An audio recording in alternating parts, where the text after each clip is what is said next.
looking to capture the beauty of nature, but lack the skills to paint or draw? Are you trying to find a way to immortalize a loved one in an easy-to-carry sigh? Or do you need a spicy picture to keep you warm on cold, lonely nights on the trail? Well, friend, look no further than Merle Rideout Traveling Photography. With an innate talent and way with a newfangled art, Merle can plan, pop, and produce a quality photograph for you within a matter of hours. Landscapes, family portraits, or photos of a more discreet nature are all within Merle's purview, though the latter come at a slightly higher cost for reasons we're sure you understand. Wink. Merle Rideout Traveling Photography. Don't worry about looking for Merle. He'll ride out to you.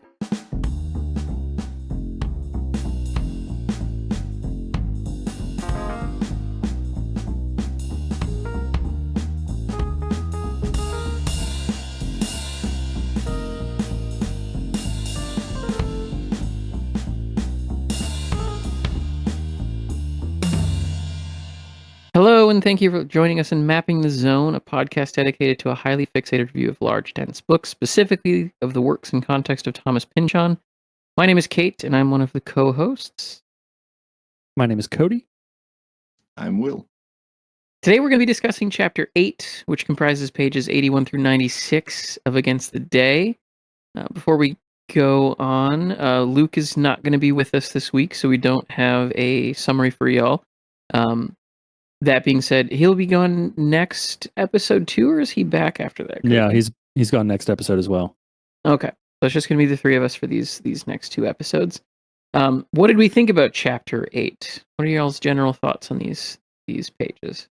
I enjoyed it. It's I think given the short nature of it, there's not a whole lot to really set it apart from any of the other chapters or sections that we've done so far. But I really liked there's a lot of anti-corporate, anti-business ownership sentiments that are scattered throughout this chapter that really, kind of further push down the narrative tone that's being set in this, and especially a lot of Pynchon's ideas and concepts that he's working towards. A lot of the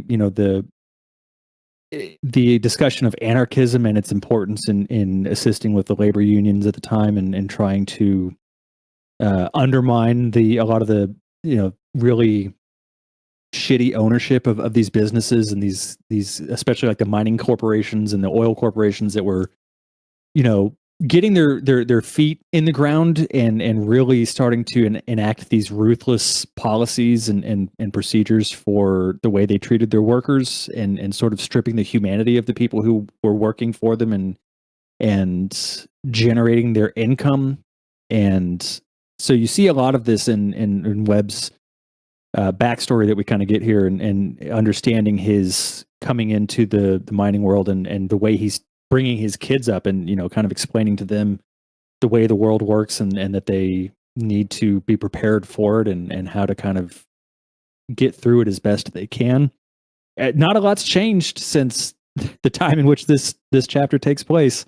Yeah. So it really it hits home pretty hard, especially however many 20 something years away from publication and well over 100 from when the chapter in the story takes place. I mean, it's a very timely set of ideas that are being laid, and it makes for a compelling chapter, but not anything that I think sets it apart distinctly from anything else that we've read so far. But I enjoyed it.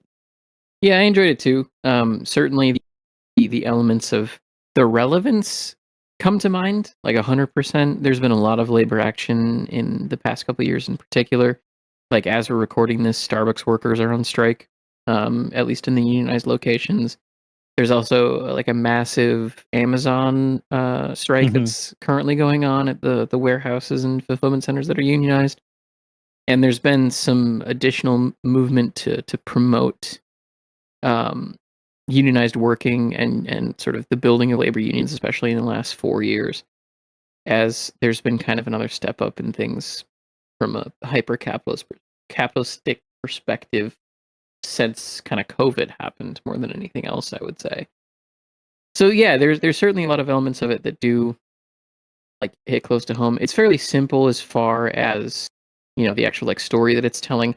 This is actually one case where I don't know how much the reader would really get out of the chapter if they weren't also reading the associated history along with it. Like Mhm. unlike a lot of the other times that I've read Pynchon's books without that additional context, certainly before we started doing the show, but also just sort of in doing research for the show, there's been a lot of moments where I've thought to myself, well, like this is good contextual information to have, or this is like good additional sort of research to have. But I don't know how important this would be to like fully understand Pynchon's like point. But a lot of the stuff in here deals directly with the formation of the WFM and eventually like the '03-'04 labor wars in Colorado and all of that. And yeah, I don't know how much of it would make as much sense to the reader without at least a cursory knowledge of that history than a lot of the other like sort of offhand remarks that he makes or historical connections that he makes. That'd be the most like unique thing to me about it. But it's Mhm. really enjoyable. It's interesting to think about a time in the US where labor unions could just like openly dynamite a bunch of shit and then like nobody would go to jail. Yeah. It's pretty weird to think about the fact that you could just get away with like incredibly radical action like that and then everyone would just be sort of okay. Yeah. Kinda like, "You Or rascals." yeah, once it like settled down and like whatever you were sort of striking or bargaining for was gotten, everyone would just sort of go, let's go back to normal now. Like Yeah. that certainly is a very different world than the one that we live in. Yeah. But yeah, it's a very, very enjoyable chapter. Yeah, that's an interesting way to come at it, Kate. I think I'm gonna go to bat for kind of the flip side. I don't know if that Hmm. makes sense. Because the way I see this chapter is that it's very much in this pure context of the book. It is kind of just an extended introduction to Webb. There's very little else going on within the Mhm. plot of the story, That's fair. uh, and at the same time, it is kind of the peak of what I think makes Pynchon an impressive political author. In that, it's not so much that you should keep politics out of your fiction, because obviously there are great works that are purely political treatises in coded, um, and there are plenty of you know depending on your taste, less great works that are almost entirely apolitical except for an expression of their times. Mm. But what Pynchon does throughout all of his books is strike a fascinating ability to to completely situate the radical beliefs of the characters in a way that makes them both entirely compassionate and also just distant enough that if you find the beliefs revolting, you don't find the text itself that way. Mm. And I think that that has a lot to do with that historical kind of situation that you talked about there.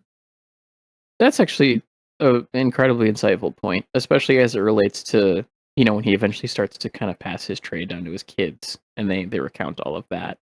Um, yeah, from that perspective, I totally see what you're saying. Yeah, because I find it I appreciate the politics in this chapter, and I think that they are discussed deftly. But I can also imagine being the kind of person who finds anarchism horrible and saying, "Okay, but this is just the character's point of view," and still finding some joy in watching them go through their political development. Hmm. And then as a someone from who's primarily spent his life along the Rockies.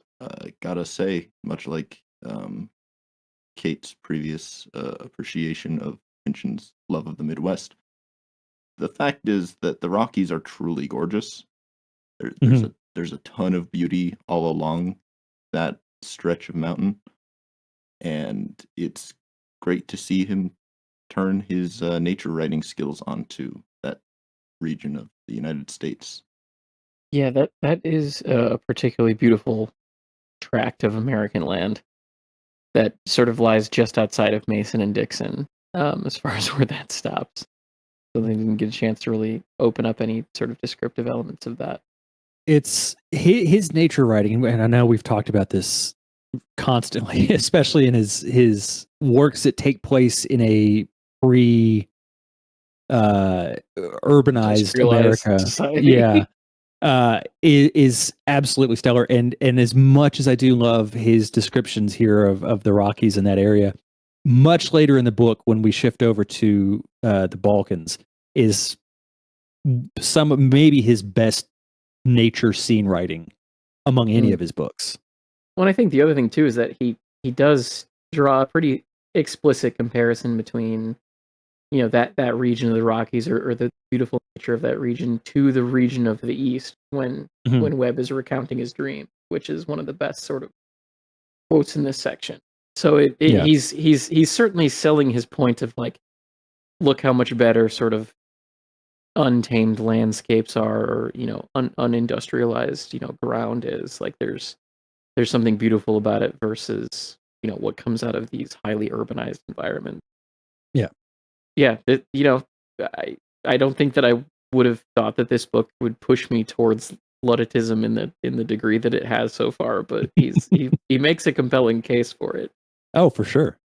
Yeah, and then this is kind of I guess the last big picture thing that I'll want to mention before we get into deeper discussion. But this is the kind of conclusion of that. I don't know, the conversion of style in the book from the more urban fiction, or at least urban, I guess the conversion from genres that are written almost entirely for and by urbanites in the context of like adventure stories with the Chums of Chance, or the noir and detective fiction with Lou Bosnight. Throughout the previous chapter where Merle and Dolly are wandering the Midwest, you get this kind of loosening of the style. And then here you get the conclusion of that transition, and it is full Western, and it's old Western. It's not like cowboys and root tootin' shooting stuff talking about barbed wire going up or the railroads coming through, although it does talk about that. The style is just that very old school, like, well, there's a man going out looking for some gold in them there hills. And that's just nice to see. Yeah, very true. Which, and you know, there's sort of a pivot point in this chapter that kind of describes that point in history too, because there's a reference to the funeral of Bob Ford, who obviously is the person who killed Jesse James, and that, according to a lot of kind of Western historians or sort of Western frontier historians, was like a moment where that change did happen, where it went from being what you're kind of describing, Will, to what you had started out describing with the whole like rootin' tootin' version of the West that it ended up settling into after all that had ended. And then like Jesse James was kind of this like last American outlaw who represented that type of world. But then how do we deify Butch Cassidy? If Jesse James was the last outlaw, then what is Butch Cassidy? Was he just some hooligan? Yeah. Have you seen the movie? He's very funny. He That's a is. good point. He's very funny. He's got those pretty blue eyes. Yeah. No one could say no to him. Any other sort of overarching thoughts on this chapter before we get started on the minute details? I will say I was thinking about this while I was editing the last episode, since I wasn't there. I think it was you, Kate, that mentioned the sort of shift in, and we've talked about this again, before, but the shift in Pynchon's writing after he had a child, and how that kind of permeates through a lot of his works, and it got me thinking about this book in particular, and what it is about it that I have really loved for so long since I first read it. And I think a lot of it actually has to do with the fact that the first time I finished it was, I think, like a month or two after my son was born.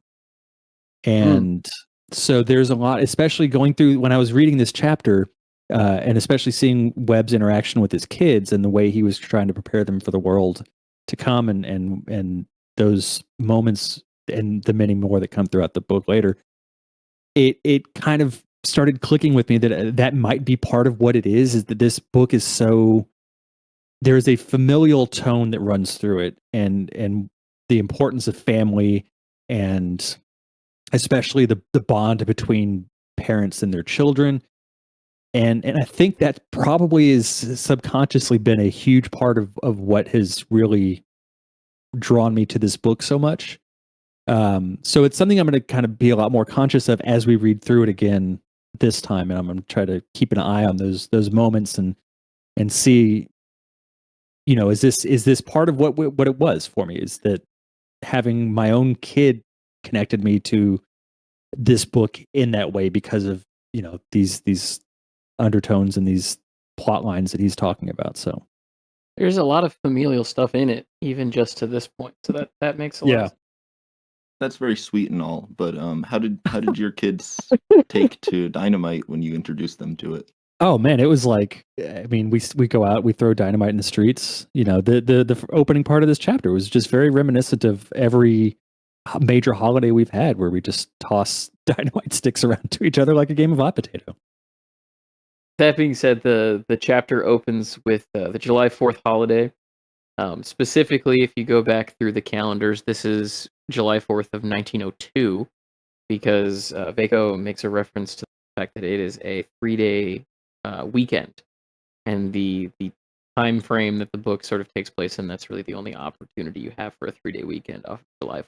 So the elements here to keep in mind from the historical perspective of stuff being dynamited is likely leading up to the Colorado Labor Wars of 1903 and 1904, which is a pretty big historical event that leads to the creation of the IWW out of the nascent WFM, Western Federation of Miners. So we'll get more into that in a second here, but that's kind of the backdrop of what's going on. As a result of that, there are a lot of people running about just throwing dynamite around. Among stockmen and rodeo riders, today was known as Cowboys Christmas, but to Webb Travers, it was more like Dynamite's national holiday. Though you found many of the Catholic faith like to argue that ought to be the 4th of December, the feast of Saint Barbara, patron saint of artillerymen, gunsmiths, and by not that big of a stretch, dynamiters too. That's true. Saint Barbara is indeed the patron saint of artillerymen, gunsmiths, and people who work with explosives. The U.S. military has a medal called the Order of Saint Barbara that they give to people in the field artillery units. Interestingly enough, though, Barbara is also the patron saint of mathematicians. So that's another element that's already been worked with a lot within this book, is the mathematics and kind of science of the day. And now the other half of sort of who she represents being people who work with explosives. We also get the name for barbiturates from Saint Barbara. So a very interesting saint as far as what she kind of represents, or the intersections of people groups that she kind of lies between. And I'm sorry to cut you off, but wait, Yeah. you're telling me that the Catholics have infiltrated the military? They have, yeah. Gasp. Sorry to break that news to you here, of all places, Will. No, I thought they were safe from the Vatican and its insipid grasp. No, the Vatican certainly does hold a lot in its insipid grasp. Mm. They recently got Ray Fiennes. Notice Oh that. no! Yeah, I know. He's portraying a cardinal in that political movie about a Oh, that's papal right. conclave, Yeah, I forgot about that. which is apparently an Oscar contender somehow. First Anthony Hopkins. Yeah. Which Yeah. Brits will be left standing at the end of this? They really went for a big sweep with that movie. They got Isabella Rossellini, they got Ray Fiennes, they got John Lithgow, and they also got Stanley Tucci. Well, they can keep Tucci. You know, he's Italian. I'm kind of disappointed about Lithgow. That one hurts. Yeah. That's I've a never tough seen a loss. more Catholic face.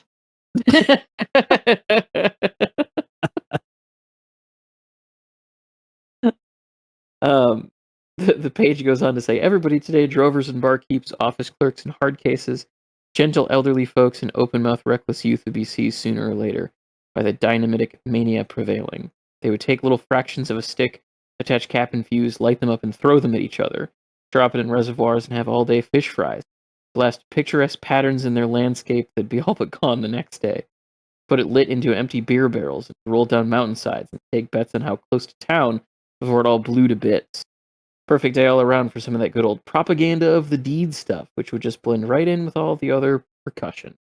And that's where we kind of change over from focusing on um, the celebration of July 4th, I guess maybe before fireworks were readily available in the United States, to what the deed is, which is sort of anarchism and labor union. Webb, who we were introduced to last chapter, wakes up and is in the process of kind of looking around at his surroundings. He's working in a mine in Colorado at this time, and eventually we are introduced to Vaco, who he works with at the mine.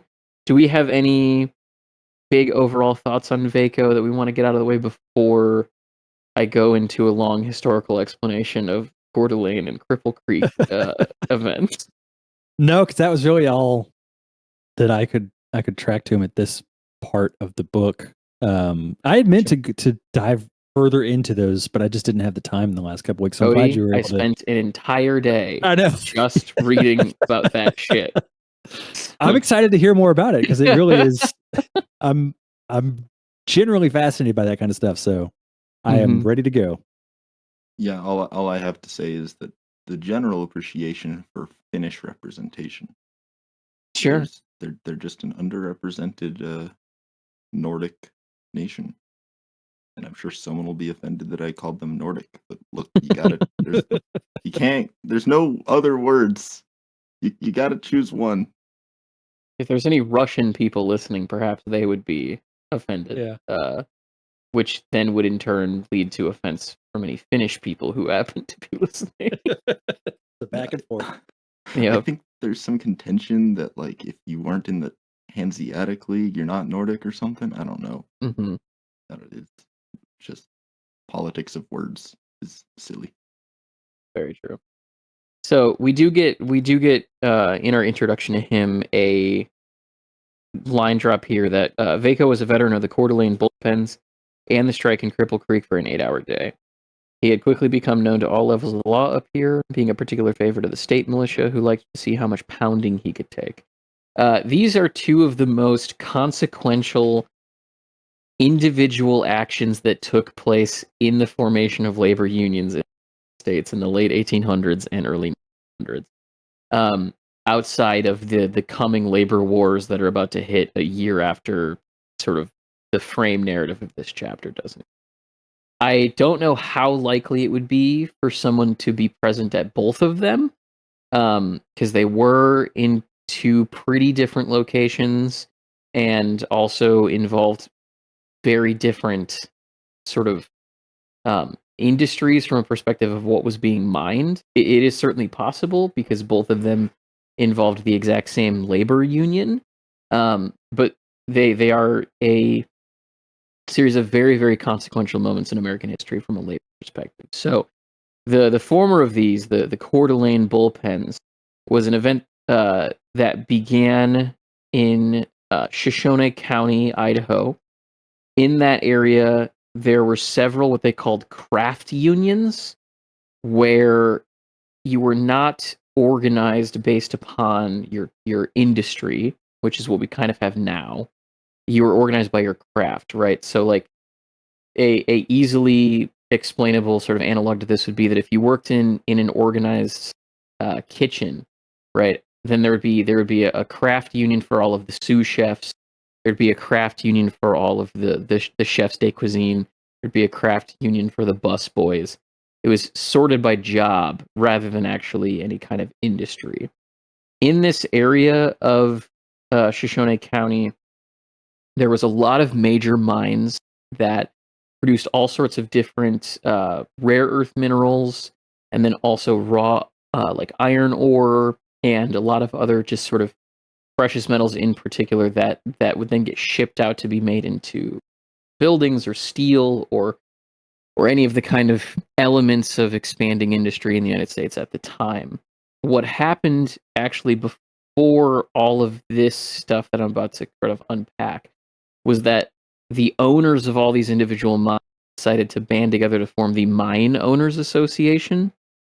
And that was so that they would have essentially an opportunity to it basically operated the same way a union does, where they wanted to have unilateral control of the workforce so that if one group of people left one mine and went to another one, they would know if those were like quote unquote like troublesome employees, but also that they weren't paying different rates from one another so that they weren't losing, workers to one mine or the other.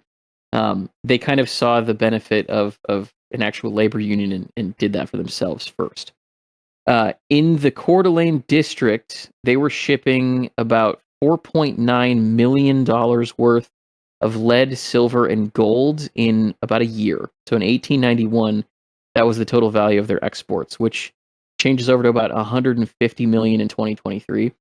Now that may not seem a whole lot, but you also have to understand at this point in time, the way that they were drilling in mines, it was actually somebody was hitting a giant drill head with a hammer, and with about each hour, they were able to advance that drill head by about a fourth of an inch. This was before like machinery was created to automate some of that stuff. So to look at the actual like production capacity of the era, that is actually a significant amount of money that was being generated out of this realm.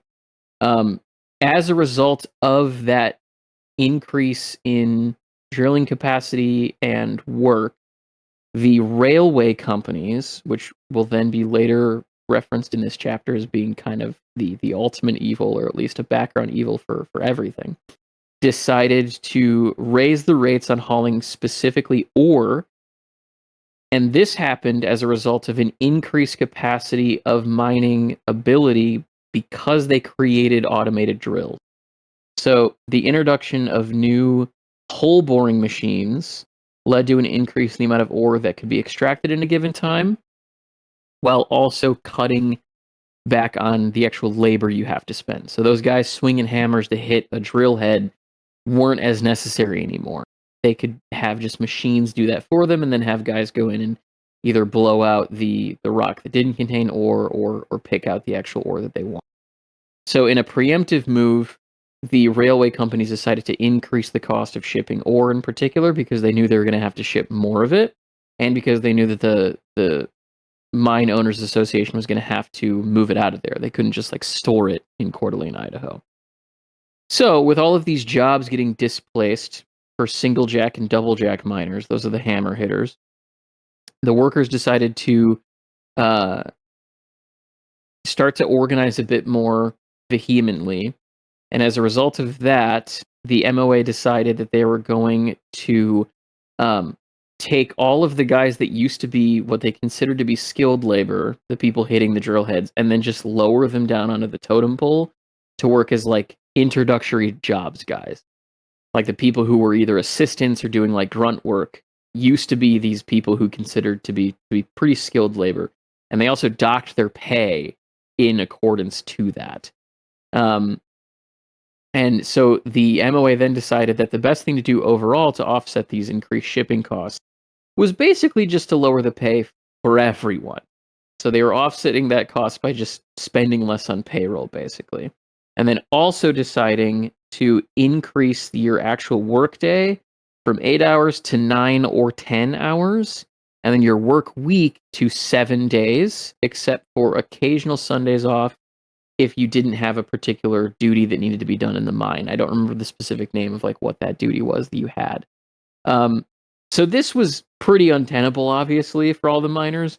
Suddenly they're all making a bunch less money. A bunch of them are out of work that they were trained how to do, and they're working significantly more, all to offset costs to do with a completely different industry. In addition to this, the MOA decided that it would be a good idea if they increase the cost of room and board for their workers. So nowadays, room and board at a lot of these kinds of establishments, whether it be like oil wells or still like, coal mines or precious ore mines, there's sort of housing provided to the people that are working shifts there. Back then, you had to still pay for it. They also, at company-owned saloons, started charging for check cashing for any of the employees. So they were really like gouging the hell out of the people who were working at this particular point in time. And so in 1892, the miners declared a general strike and demanded that every laborer be paid a living wage of $3.50 a day. Now, this was an interesting thing, again, because of these craft unions that existed. There was not a lot of solidarity between those craft. So this was a pretty unique instance where there was about 3,000 higher paid miners that were going on strike to advocate for increased wages for only about 500 what they called common laborers. So it was one of the first big instances in union history of like pretty significant solidarity being formed across an industry rather than just these different kind of jobs that people worked. And then that was when they decided to dissolve the craft unions and then form a industrial union for just mining in general. And that's how you get the Western Federation of Miners, or WFM. The MOA decided that in response to this, they would just advertise mining jobs in Michigan. They did not point out that it was in Idaho. They said the jobs were in Montana. And they also did not declare that these were replacement jobs. So the poor people who signed up to work these jobs in Michigan got sent to a completely different state than they were anticipating to. And then when they showed up in the train cars to people throwing shit at them and trying to beat them up to get them to go back out of town, that was when they learned that they were actually scabbing rather than taking just regular paying jobs for regular industrial work. And so this started to get really bad. Every time a new train of replacement workers came in, they got scared out, they got beat up. There was a lot of tension. And so what the MOA started to do is they started to have trains kept underneath armed guard. And then what happens is they were met with armed resistance. So they tried to increase the capacity for defense, and then the WFM strikers just matched that. And things started to get a bit more violent. What then happened is the MOA decided to hire the Pinkertons and another organization called the Teal Detective Agency to infiltrate the unions and then act as a security force to actually protect the newly arriving replacement workers. So now this is where you get into the beginning of the stuff that the Pinkertons is mostly known for.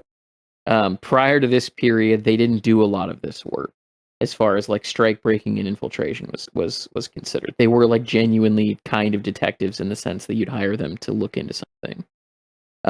For a while, there was actually only a couple of brawls that kind of broke out at this point. And then at this kind of juncture, the strike had gone on long enough that two of the smaller mines decided to just settle with the WFM and then reopened with the union workers and sent all the replacements back. That being said, there was two that didn't. First was the Gem Mine and the Frisco Mine. Those were the two like highest capacity mines, also the ones that were worth the most amount of money, that shipped the most amount of ore, they didn't do this yet. They decided to be kind of the holdouts instead. And they continued running with scab workers. In July, a Union miner was killed by guards, and then things got even worse. One of the Pinkertons who had infiltrated the gem miners union eventually became the recording secretary at that union and was able to turn over all of the organization's books and records and the information on sort of all of the actions that the union was going to do to the MOA. And they disrupted a whole bunch of different sort of activities or actions that the MOA was going to do. That particular individual actually used to work for the gem mine. He used to be a shoveler in that mine, so he already had a union card. And the Pinkertons basically came to him and said, like, "Hey, can you do this job for us?" He didn't want to do it at first, and the Pinkertons basically said, "Well, like, just do it for a little bit so that we can get some information. Then we'll sever your contract." They didn't do that. They just kept forcing him to give them more information and keep working for them, even though he registered several times that he was supremely uncomfortable. And then he ended up working for them for like a year and a half as a result of that, like, kind of enforced position that they kept him in. What happened is the MOA's paper, and this is the craziest thing to me, the Mine Owners Association's newspaper was called The Barbarian. And if you want to, like, talk about Really? nominative determinism, yeah, or like, whatever, the fact that this evil organization called their sort of inter-office circular The Barbarian is crazy to me. They basically printed some information that only this Pinkerton agent would have had access to as the recording secretary. And so instantly all the miners realized not only that they had been infiltrated, but who it was specifically that had infiltrated them. And so on July 10th, there was an armed insurrection that took place in which Union members and guards were firing at each other for 3 hours straight. A gunfight that lasted for 3 hours in which no one was hit. So if you also want to know how good the guns were at that time in history, Some real was possible. stormtrooper shots going on there. It was possible for a bunch of people to shoot guns at each other for multiple hours, and no one actually got shot at all. Eventually, however, one of the miners rolled a bundle of dynamite down a sluice and blew up the entire mill, which did kill one replacement worker. And then, as a result, the rest of those replacement workers surrendered along with the guards, and then they were taken prisoner into the WFM Union Hall. At the nearby gem mine, a similar gunfight started taking place shortly after the first one unfolded at the Frisco mine. But out of fear of, like, property destruction, once they had heard that the mill had been destroyed, the MOA ordered their guards and replacement workers to surrender, and so they were subsequently rounded up. In total, 150 men were put on train to get out of the county. Another group converged on the bunkhouse that Shirigo, which was the name of the infiltrator from the Pinkertons, lived in an attempt to kill him for spying, but he was able to escape by sawing a hole in his floor and climbing out through that hole and, like, sneaking out under the line of bunkhouses. And then on July 11th, another group of miners took the Bunker Hill mine by surprise and placed a ton of dynamite beneath the ore mill, telling management that they had to discharge their non-union employees or lose the entirety of the mill. And so the non-union workers were sent home then. The Idaho governor declared martial law and sent 6 companies of National Guard who confined 600 Union miners to bullpens without hearings or formal charges. Military rule proceeded to go on for 4 months as Shirigo came out of hiding to identify all of the Union leaders and agitators. However, this was entirely pointless because all of the charges against those leaders were dropped when it was determined by the Supreme Court that they'd been held illegally. Once all of this was over, that codified the formation of the Western Federation of Miners and set up sort of a series of dominoes in which these craft unions all stopped existing, and it started to go specifically by industry, which created the standard that we still kind of labor under now if you're a union worker. The second item, this Cripple Creek strike for an 8-hour day, is a pretty major event as well. This refers to a strike that happened in Cripple Creek, Colorado, rather than Ohio. And this happened because the price of silver after the Panic of 1893, which we talked about a couple weeks ago, crashed while gold remained steady. As a result of that economic system breaking down, there was a massive influx of silver miners who went over to work in gold mines, which lowered wages and caused the actual mine owners to demand longer work days.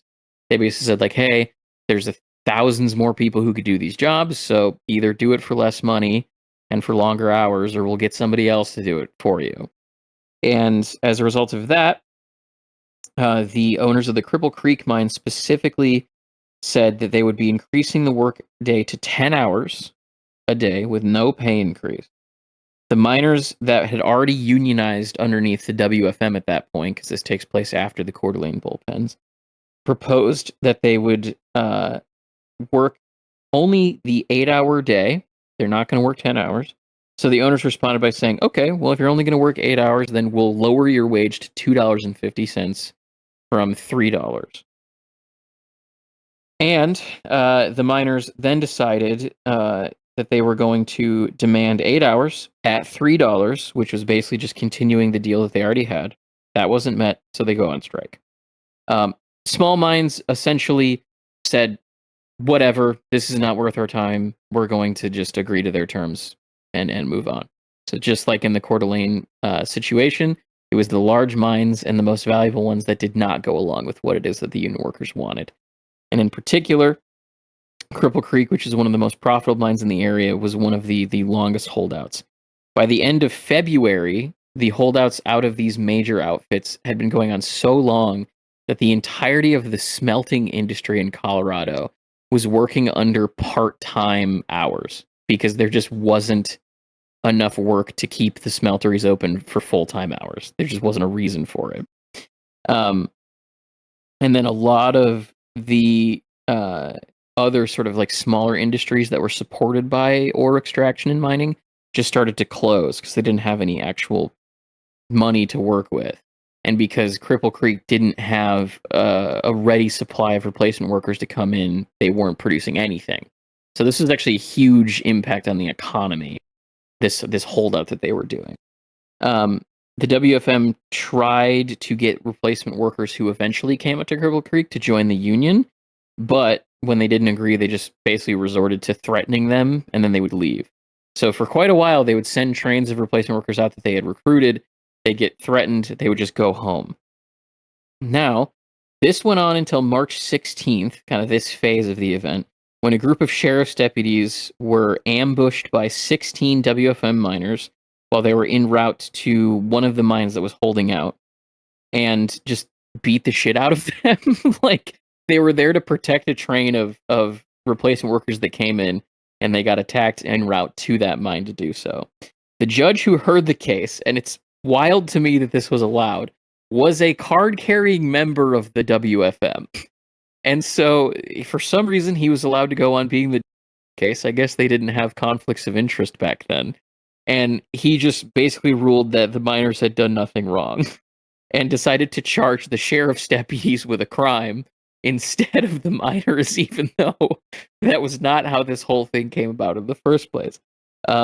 The sheriff then wrote to the governor of Colorado to send militia to the area to intervene in sort of what was going on. Now, this is also kind of important because the governor of Colorado at this moment in history was a populist governor. So he was very well liked, and a lot of sort of the populist kind of movements that were existing in Colorado at the time were gaining a lot of traction as a result of his leadership of the state. And the way that this sort of event plays out afterwards killed any sort of future for populism within Colorado. And it also led to him getting booted from office, sort of what is about to unfold. He did exactly what was asked. So they sent out the Colorado State Militia, which was the precursor to the National Guard of Colorado.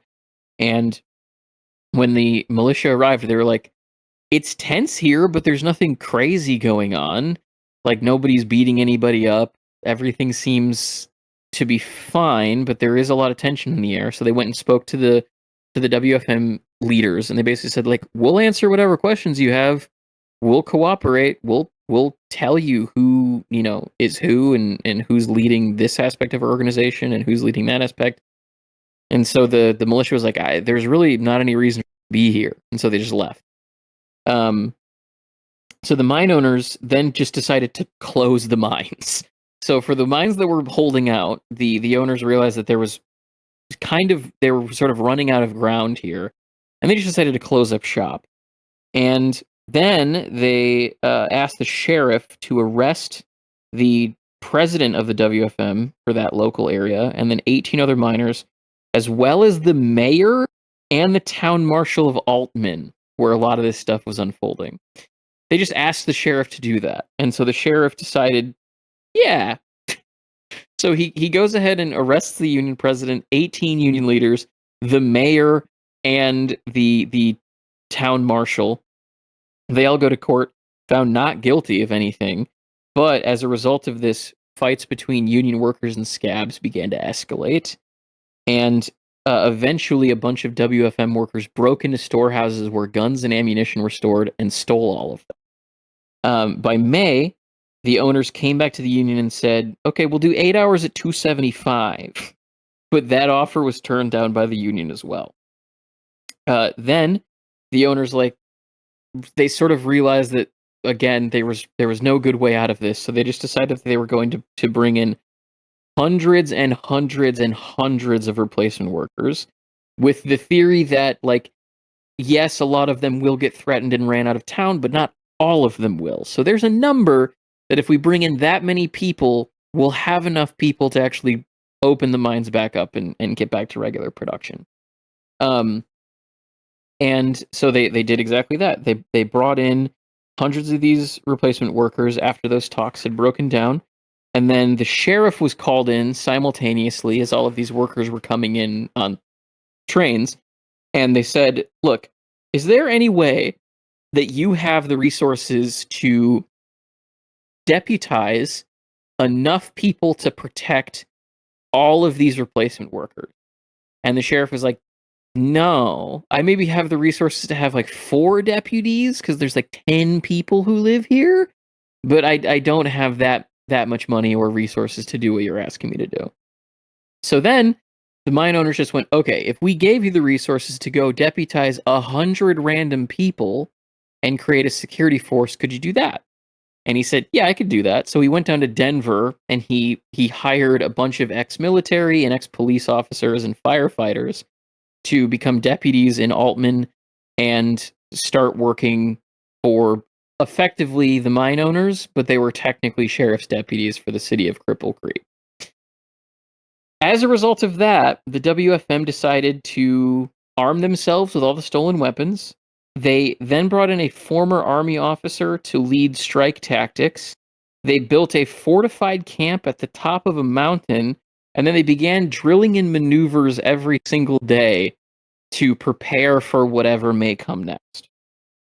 On May 24th, the WFM took the Strong Mine, and they blew up the shaft house with dynamite. In response, 125 deputies came up from Altman, but when the steam boiler was also blown up, those deputies got scared and they fled town and went back to Denver.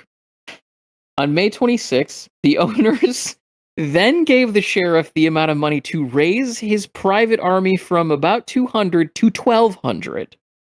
So now he's looking for people from across the country to come work, and he did indeed raise a force of 1,200 deputies working for the sheriff's department to just work for the mine owners. On May 27th, the governor of Colorado called for the WFM to dismantle its fortified camp, but he also called for the sheriff to send all 1,200 of the deputies home, as he had formed an illegal military, basically. The governor then visited the miners, and an agreement was reached with the miners that he could bargain on their behalf. So basically, the governor stepped in and said, like, if you trust my judgment, me and the union president will go handle any negotiations. You guys don't have to worry about it. On May 30th, the first round of those negotiations got started, but they were broken up by a lynch mob breaking into the building on the Colorado State campus where the negotiations were taking place because they were blaming the union workers and the governor for the violence that had unfolded in Cripple Creek. They were unsuccessful in lynching the union president and the governor because they escaped on the governor's train. On June 4th, an agreement was finally reached after talks were able to begin again on June 2nd for 8 hours and $3. So exactly where they wanted to be. And then the owners of the mines also agreed that they would not retaliate against anyone who had participated in the strike. On June 5th, Sheriff Bowers lost control of the army he'd created, and at this point, the quantity of deputies had increased to 1,300. They all decided to march into Bull Hill to take the camp set up by the WFM, and then they cut all the telegraph and telephone wires leading in and out of town and just started arresting reporters in mass and throwing them in the jail. Then on June 6th, the militia came back down to Altman to find that the deputies were now engaging gunfire with miners and attempting to forcibly take them out of the mines, even though an agreement had been reached to end the strike. The militia then intervened, got in a series of gunfights with the deputies. They won all of those. Then they took over the fort on Bull Hill and started operating out of that, because clearly this is a thing that was getting out of hand. However, by the time those gunfights had settled, the remaining deputies moved from Altman to Cripple Creek, and there they just started arresting people for no reason. They were ripping people out of their houses and bringing them into jail. They were just beating up a bunch of people. In one particular account from the time, the deputies literally set up a human gauntlet where they would force people out of their homes, and then as the people ran down the gauntlet of deputies, they were all just punching and beating up the people leaving the house. And then the end of the gauntlet, they got arrested and thrown in jail. And again, all of this was for nothing. The people that they were doing this to just lived in Cripple Creek. They weren't miners, they weren't union members. They were just losing their minds. And then at this point, the militia started arresting and detaining deputies, and then after a lot of back and forth, they were finally able to put a stop to the violence, but not until after the governor threatened to declare martial law. And the reason he did that is because the militia and the governor went to the mine owners and they said, "Hey, what are you doing? Send these people home. Like, you need to disband this weird militia force that you've created." And the mine owners just said, "No, we're not going to do that." And so eventually they threatened martial law. They were able to round up a bunch of them. And finally, what actually caused the mine owners to disband this militia was the threat that the army was going to keep them imprisoned for a month. And they're like, "Well, we're not going to pay wages to a bunch of people who are just going to sit there doing nothing for 30 days. Fine. We'll disband the deputy militia. We'll send them all back home." And so finally, by June 11th, all of that stuff got wrapped up. And finally, the workers were able to go back into the mines and just do their job. This, however, like I said, had a number of different fallouts. One, the governor did not get reelected. He got blamed for all of the violence that took place, as well as the WFM. None of the violence ended up getting put on the sheriff or the mine owners or the deputies that were brought up by the mine owners.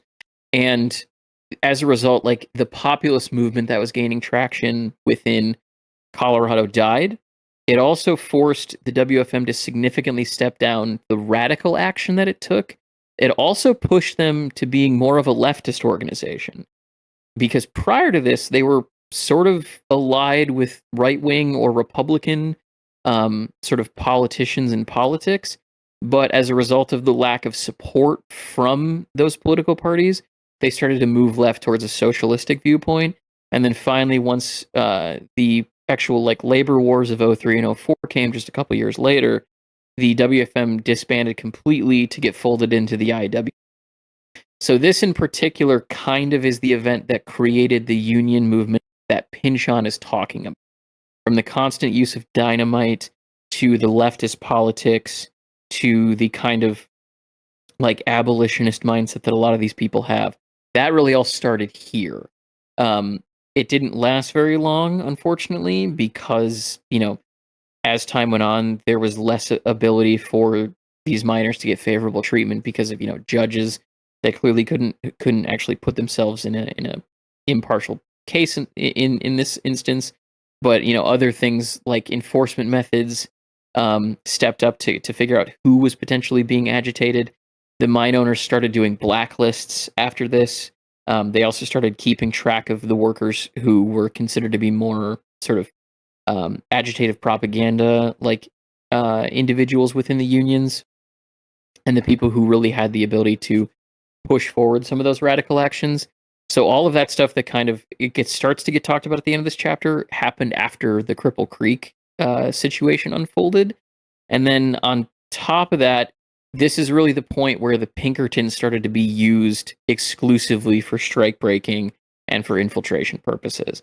There was a significant amount of money to be made out of that they made out of these two individual instances, and so they just kind of took that road and took it as far as it would possibly take. So it is probably rare that someone would be present for both of these events, but both of these events sort of created the entirety of the environment that Pynchon is delivering to the reader here. And it would also make sense why someone who is present at both of these events would constantly be tested or beaten up by the people that they're working for, as it's listed as happening to Vaco, because he likely would have been put on those lists after these events had ended. So a lot of history, but it is very important to understand the context of the stuff that Webb is going to talk about, and that kind of leads to the labor wars that these dynamite events that you're going to actually watch unfold in this chapter actually take place with. That's absolutely wild. I had a very surface level understanding of both those events, and I'm glad that you did the amount of work that you did to really uncover all of that information, because I think, like you said, that adds so much context to what on the surface would just seem like a sort of random aside, the fact that he was at these places. But once you dive into this and look at the significance of those two events, it really colors so much of what's to come. Like you said about Webb's interactions and the actions that he takes going forward. Yeah, well, especially if he's present for these two things, it adds so much to his statement about how the people in America seem so much meaner, and about how like there seems to be less truth to the idea that it's the land of the free. If Vaco witnessed truly the craziest thing ever, a human gauntlet of deputized people just beating the shit out of random civilians, yeah, you'd probably think that you were back in Russia. Like you probably would not think that what you were witnessing had anything to do with freedom or a land of opportunity or anything like. I basically feel the same way Cody does. And at the same time, I got sidetracked trying to figure out the cactus beer, the stuff. But Were you able to uncover a recipe for cactus beer? Well, no. So the cactus beer mentioned there is weird, because I'm trying to figure out which Apache reservation they were referring to. And it seems like there are some tribes in the modern day USA that would have made wine out of cactus fruits. Certainly nothing beer-like. I don't know. It didn't come to any conclusions. And then I'm also just thinking, trying to connect dots about the current and the long-standing stakes that trade unions hold in modern-day Finland. And none of this has gone anywhere, so I don't have anything to say. Okay, sounds good. The aforementioned cactus beer is in reference to the fact that Vaco has become friends with some Indians from a nearby Apache reservation. He spends some time with them, and they share a quote bottomless supply of cactus beer. They also think it's so funny that white men should act so disagreeably towards other whites, treating them indeed almost as if they were Indians. Some of them already believing that Colorado, because of its shape, had actually been created as a reservation for whites. This is maybe one of the funniest jokes that I can think of, because I have always thought that the way that Colorado is shaped is absurd. In case you don't know, it's a rectangle. It's almost a square, actually. But there are a number of states in this country, as drawn out by the United States government, that really are just, if you're just going for a square or a rectangle, those lines are arbitrary as hell. How are you choosing Yeah. what the actual boundaries of it are? And that really gets to their point about it being a white person's reservation, in the same sense that the reservations for the Indians were drawn up completely apropos of no knowledge of geographical boundaries, of historical importance of those lands to what people. It was just a plot of land where sort of that tribe was known to have a concentration, and they were just sent there. So it's a really short but clever kind of piece of commentary on that process of cutting up lands for reservation. Yeah, because I mean, the immediate geographical context of Colorado is, to the south you have the division between New Mexico, which historically included modern-day Arizona and a small part of California, I think. Mhm. But the division between Texas and New Mexico was basically the Rio Grande River, and the division between old New Mexico and California was the Sierra Madres, I believe. That sounds Uh, right. Yeah. And you go just a little bit north of this natural ridge line that just so happens to lie along the northern New Mexico and Arizona border. And it's just a square plopped right there that really only makes sense in the modern era, where you have a geographical map and then you're saying, well, how do we divide this up? Yeah, going back to Mason and Dixon, and just sort of the concept of the bad feng shui of drawing these lines, and how they're out of harmony of anything, and how that inherently brings about it like some kind of evil. You can look at the fact that like these labor wars were concentrated just in the state of Colorado, and that can of course prompt you to consider questions like, okay, well, if these arbitrary lines were drawn, and if in the same way that the lines in Mason and Dixon kind of have this sort of bad juju associated with them that eventually leads to this war and all of that, then this could be a statement on the idea that drawing these arbitrary lines here leads to the violence and the inherent exploitation of the people within this particular square. And certainly from the perspective of the Native Americans looking at it, being like, why is one group of white people treating another group of white people this horribly? It does speak to, again, the arbitrary nature of how these things are. It's just one of them is a capital holding class, and the other is just their employees. There's really no other difference between them beyond that. But it's these lines that we draw that lead to these absurd things taking place, or these the capacity for evil being sort of played out as a result of them. Huge theme in Mason and Dixon, and it's not surprising to me that it comes back up and against the day in a piece of the book that could fit narratively, not from an actual chronological perspective, but from a meaning perspective with Mason and Dixon very well. We also get a bit of color with Vaco when he's drinking. Does someone want to read that? Mostly with Vaco, you had your choice of 2 topics. Mostly with Vaco, you had your choice of 2 topics: techniques of detonation or Vaco's distant country and its beleaguered constitution. Webb never having seen him raise a glass, for example, that wasn't dedicated to the fall of the Russian Tsar and his evil Viceroy General Bobrikov. But sometimes Vaco went on and got philosophical. He'd never seen much difference between the Tsar's regime and American capitalism. To struggle against one, he figured, was to struggle against the other.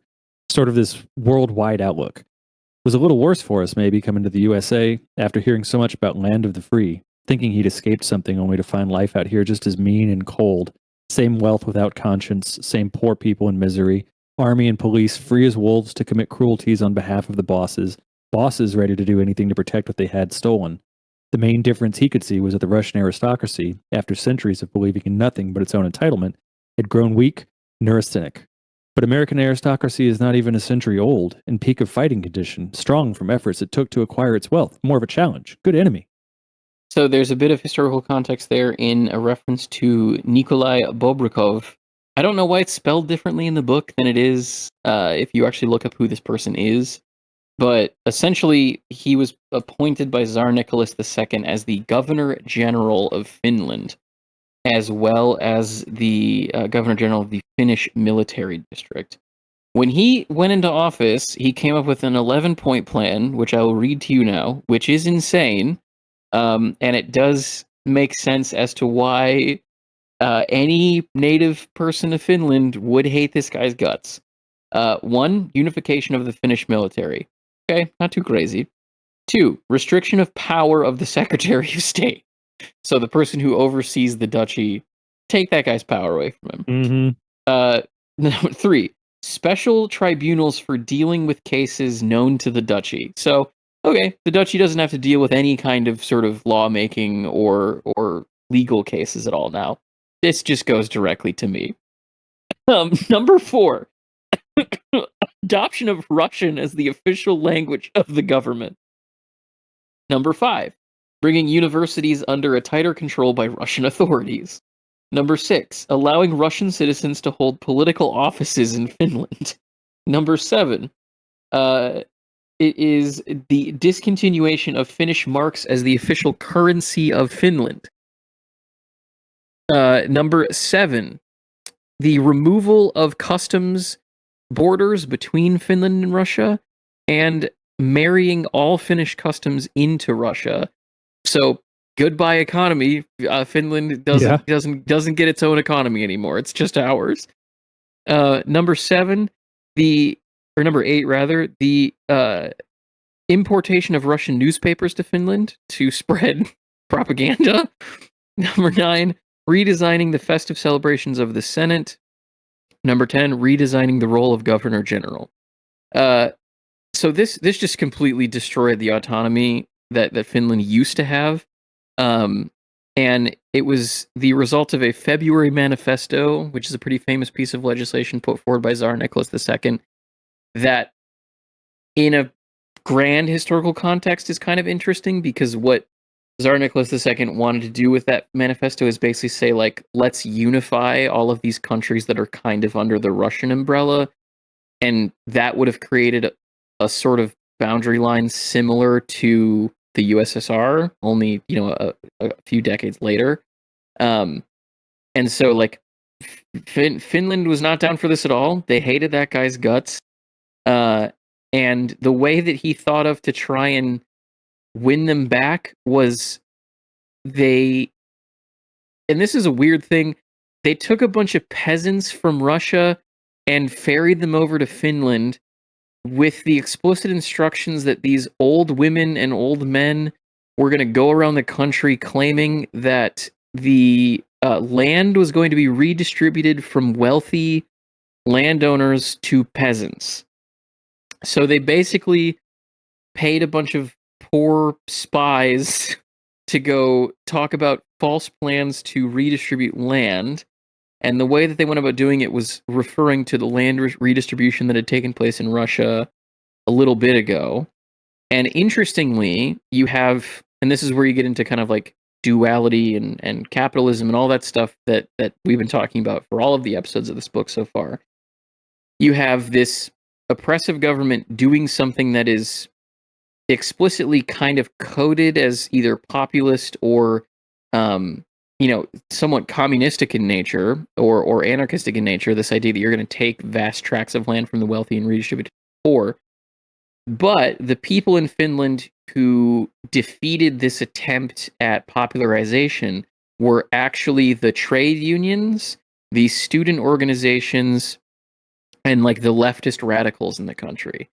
And what they did to counter the narrative is they sent a bunch of people out who were educated about what had actually happened in Russia and what was going on here with these sort of infiltrators to go and speak to those same groups of people and say, like, no, actually, all of this is like just a crock of shit. They're not going to do anything for us. This is not going to be good. So you have what is from the outside an organization that should be for this working against it directly because of the fact that it's not actually being done in good nature or with any sort of degree of honesty. It's actually being done very duplicitous. Nothing ever really happened as a result of that because he was assassinated in 1904. So 2 years after the events of this chapter, he got shot 5 times by Jesus. someone who sort of stalked him for a while, and then that guy shot himself twice. So he literally just walked up to this governor general, shot him 5 times, and then shot himself twice to make sure he would also die because he had no interest in being tortured. And so his reign in the country lasted from 1898 to 1904, and then of course, pretty shortly after all that is when you get some of the early rumblings of the Russian Revolution and the fall of the Tsar himself. So there was never really much follow up after that until long after the case. So that's who this guy hates, and there's a perfectly serviceable reason why he hates him.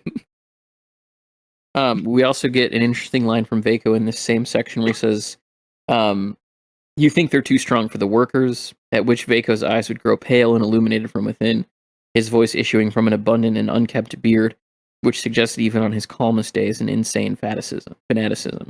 "We are their strength. Without us, they are impotent. We are they," and so forth. Webb had learned that if you had stayed quiet and just waited, these spells passed, and pretty soon the Finn would be back to his usual self, stolid as ever, reaching sociably for the vodka. That phrase is more or less the WFM motto, which we'll get to later in this chapter, but it's also sort of a tenet of a lot of leftist economic principles that he's getting at. Certainly, what he's saying there is that concept that the capital holding class, the employer class, the management class, they do not actually produce any labor. The only reason they exist is because of the labor produced by sort of the common person. And then we get a very interesting sort of back and forth about the fact that the stamps aren't even real anymore. That they took away, they went so far as to even take away the Finnish stamps and are issuing Russian stamps that are basically just an image of what the Finnish stamp used to look like. And then that gets to this phrase of Miniskort or memory card, which obviously has much different connotations now. Did we have any thoughts on that particular part of this kind of back and forth? That feels like a realm of a lot of real meaning as far as the kind of doubled nature of it, especially given Iceland Spar doubles something, and that's another section of this book. Do we have any thoughts on that part of it? My only thoughts on that particular exchange are deeply entwined with the previous thing which you mentioned, the kind of flip of a switch for Vaco, where he goes from the American aristocracy is still strong, they've still got their wits about them, they haven't become neurasthenic yet.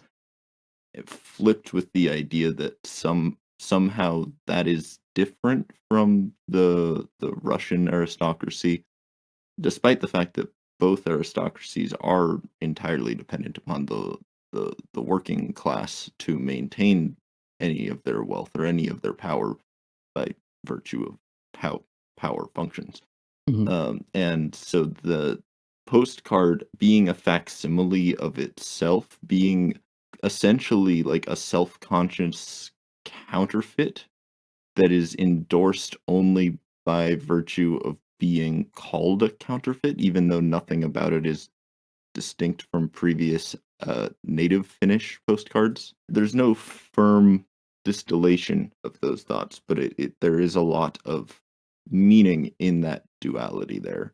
That Yeah. idea that you can have the facsimile that is in itself aware of its own false nature, and yet by having that aristocracy believe that it is strong, by having the workers believe that the aristocracy is strong, while someone like Vaco might say, "Oh, well, that makes them fun to fight." It is also the thing which crushes the independence of Finland. It is the thing which crushes the labor movements in America. Mm-hmm. From there, they decide to head out of the bar, and now that they're, I guess, good and liquored up, they're ready to blow up a bridge.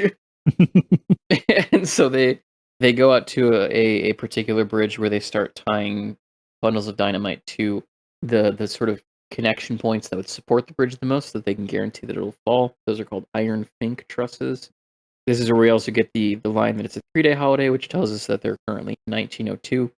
We also get this very interesting phrase that Vaco uses, meaning your aunt is a reindeer. Well, so yeah, he in the book it's translated as your mother fucks reindeer, but I ran it through a Finnish translator and it came out as your aunt is a reindeer. So I don't know if that's an intentional, like if he's just stretching the meaning of that phrase, or if there was, an error in translating it when Pynchon wrote it. I don't know, but I think that's it's a pretty different statement between those two. So it could also just be some kind of slang term. That's true. If anyone speaks Finnish, I don't know if anyone listening to this is fluent in Finnish, but let me know if that's wrong. I Google translated that. I don't have any knowledge in Finnish whatsoever, so I don't know. But I'm curious if that is the case. Yeah, the way I see that distinction is that either it's one of those, like what came up in Bleeding Edge in particular, the idea of there being a distinction in translation without actually having a meaning in the distinction. Also, if it does literally translate to your aunt is a reindeer, then it could, I guess, just be like, well, your mother fucks reindeer by way of saying that your father's sister is a reindeer, I guess. Mm-hmm. It's got a very Monty Python kind of vibe to it to begin with, so I don't think that you probably can't pull too much from the mistranslation of it. Likely not, but it is quite an insult to levy at someone. Oh, for sure, yeah. I'm sure, especially there. You don't really know how to respond to something like that. Well, Yeah. there was that reindeer show, the Siberian. Oh, that's right. Yeah, forgot. But I did want to ask if either of you had thoughts on just kind of that back and forth about whether owners being on the trains while the explosion happens is better than just destroying the railways, because it seems important in that just kind of vague foreshadowing sense. Yeah, for sure. And I think especially it's strikingly relevant now, at the time that we're recording this. It's a really interesting way to look at it. I think there you can, from a moral standpoint, there's the idea of, taking a person's life and whether that is justified based on, whatever reasons you might have for doing that. But when it comes to something like where you're trying to go at capitalism, if we're going to really back up and really look at this from a macro level, it becomes a kind of a difficult situation, because you could, if you're looking at it from like, do we take out the owner in a sense and try to destabilize the business that way? You can just someone else is going to step up and fill that role, right? It sends a message maybe, but at the end of the day, there's so much power and money and structure built into that company that they can lose that person and easily replace them. As far as destroying the property or the sort of infrastructure with which that business does its business, it's maybe a temporary setback, but one that they'll just kind of reroute and rebuild and keep going with it. So it's this sort of, it's a doubled kind of situation of, whether one is better than the other or worse than the other, or is one more effective than the other. And I think at the end of the day, with a company as big as these mining companies and these train companies were, either way, you're not really going to do a whole lot in the grand scheme of things, even an action as big as blowing up a bridge and derailing a train like that seems big, but at the end of the day, it's a very small dent in a very big sort of entity, for lack of a better term. And it kind of makes me wonder if this is where you get, this is where, ideally speaking, in a very in sort of in a vacuum, I guess, striking and unions really should have had a bigger impact on this kind of thing, because as we will get to later, the laborers are essentially the blood that provides this company with its nourishment, so to speak. And if you remove that from everything else, that is probably the most effective way to bring these things down. The problem with that is these companies have these workers so entwined in every possible facet. I mean, you have to have a job. You have to have a way of providing for your family. You need money to live in a capitalist society. So when these large companies and these large corporations have such a stranglehold on the workers, that the idea of we should really have this power, we're the ones doing the work and they're the ones profiting it, is 100% correct.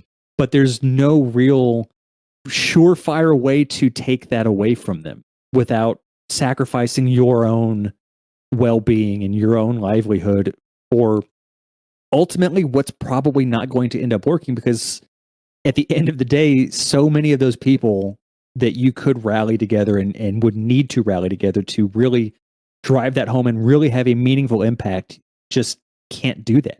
They can't make the sacrifice that's required to really cause issues or really cause damage and destruction to those companies, to those owners, in a way that would have meaningful impacts. And they know this. The people who own these businesses absolutely know this.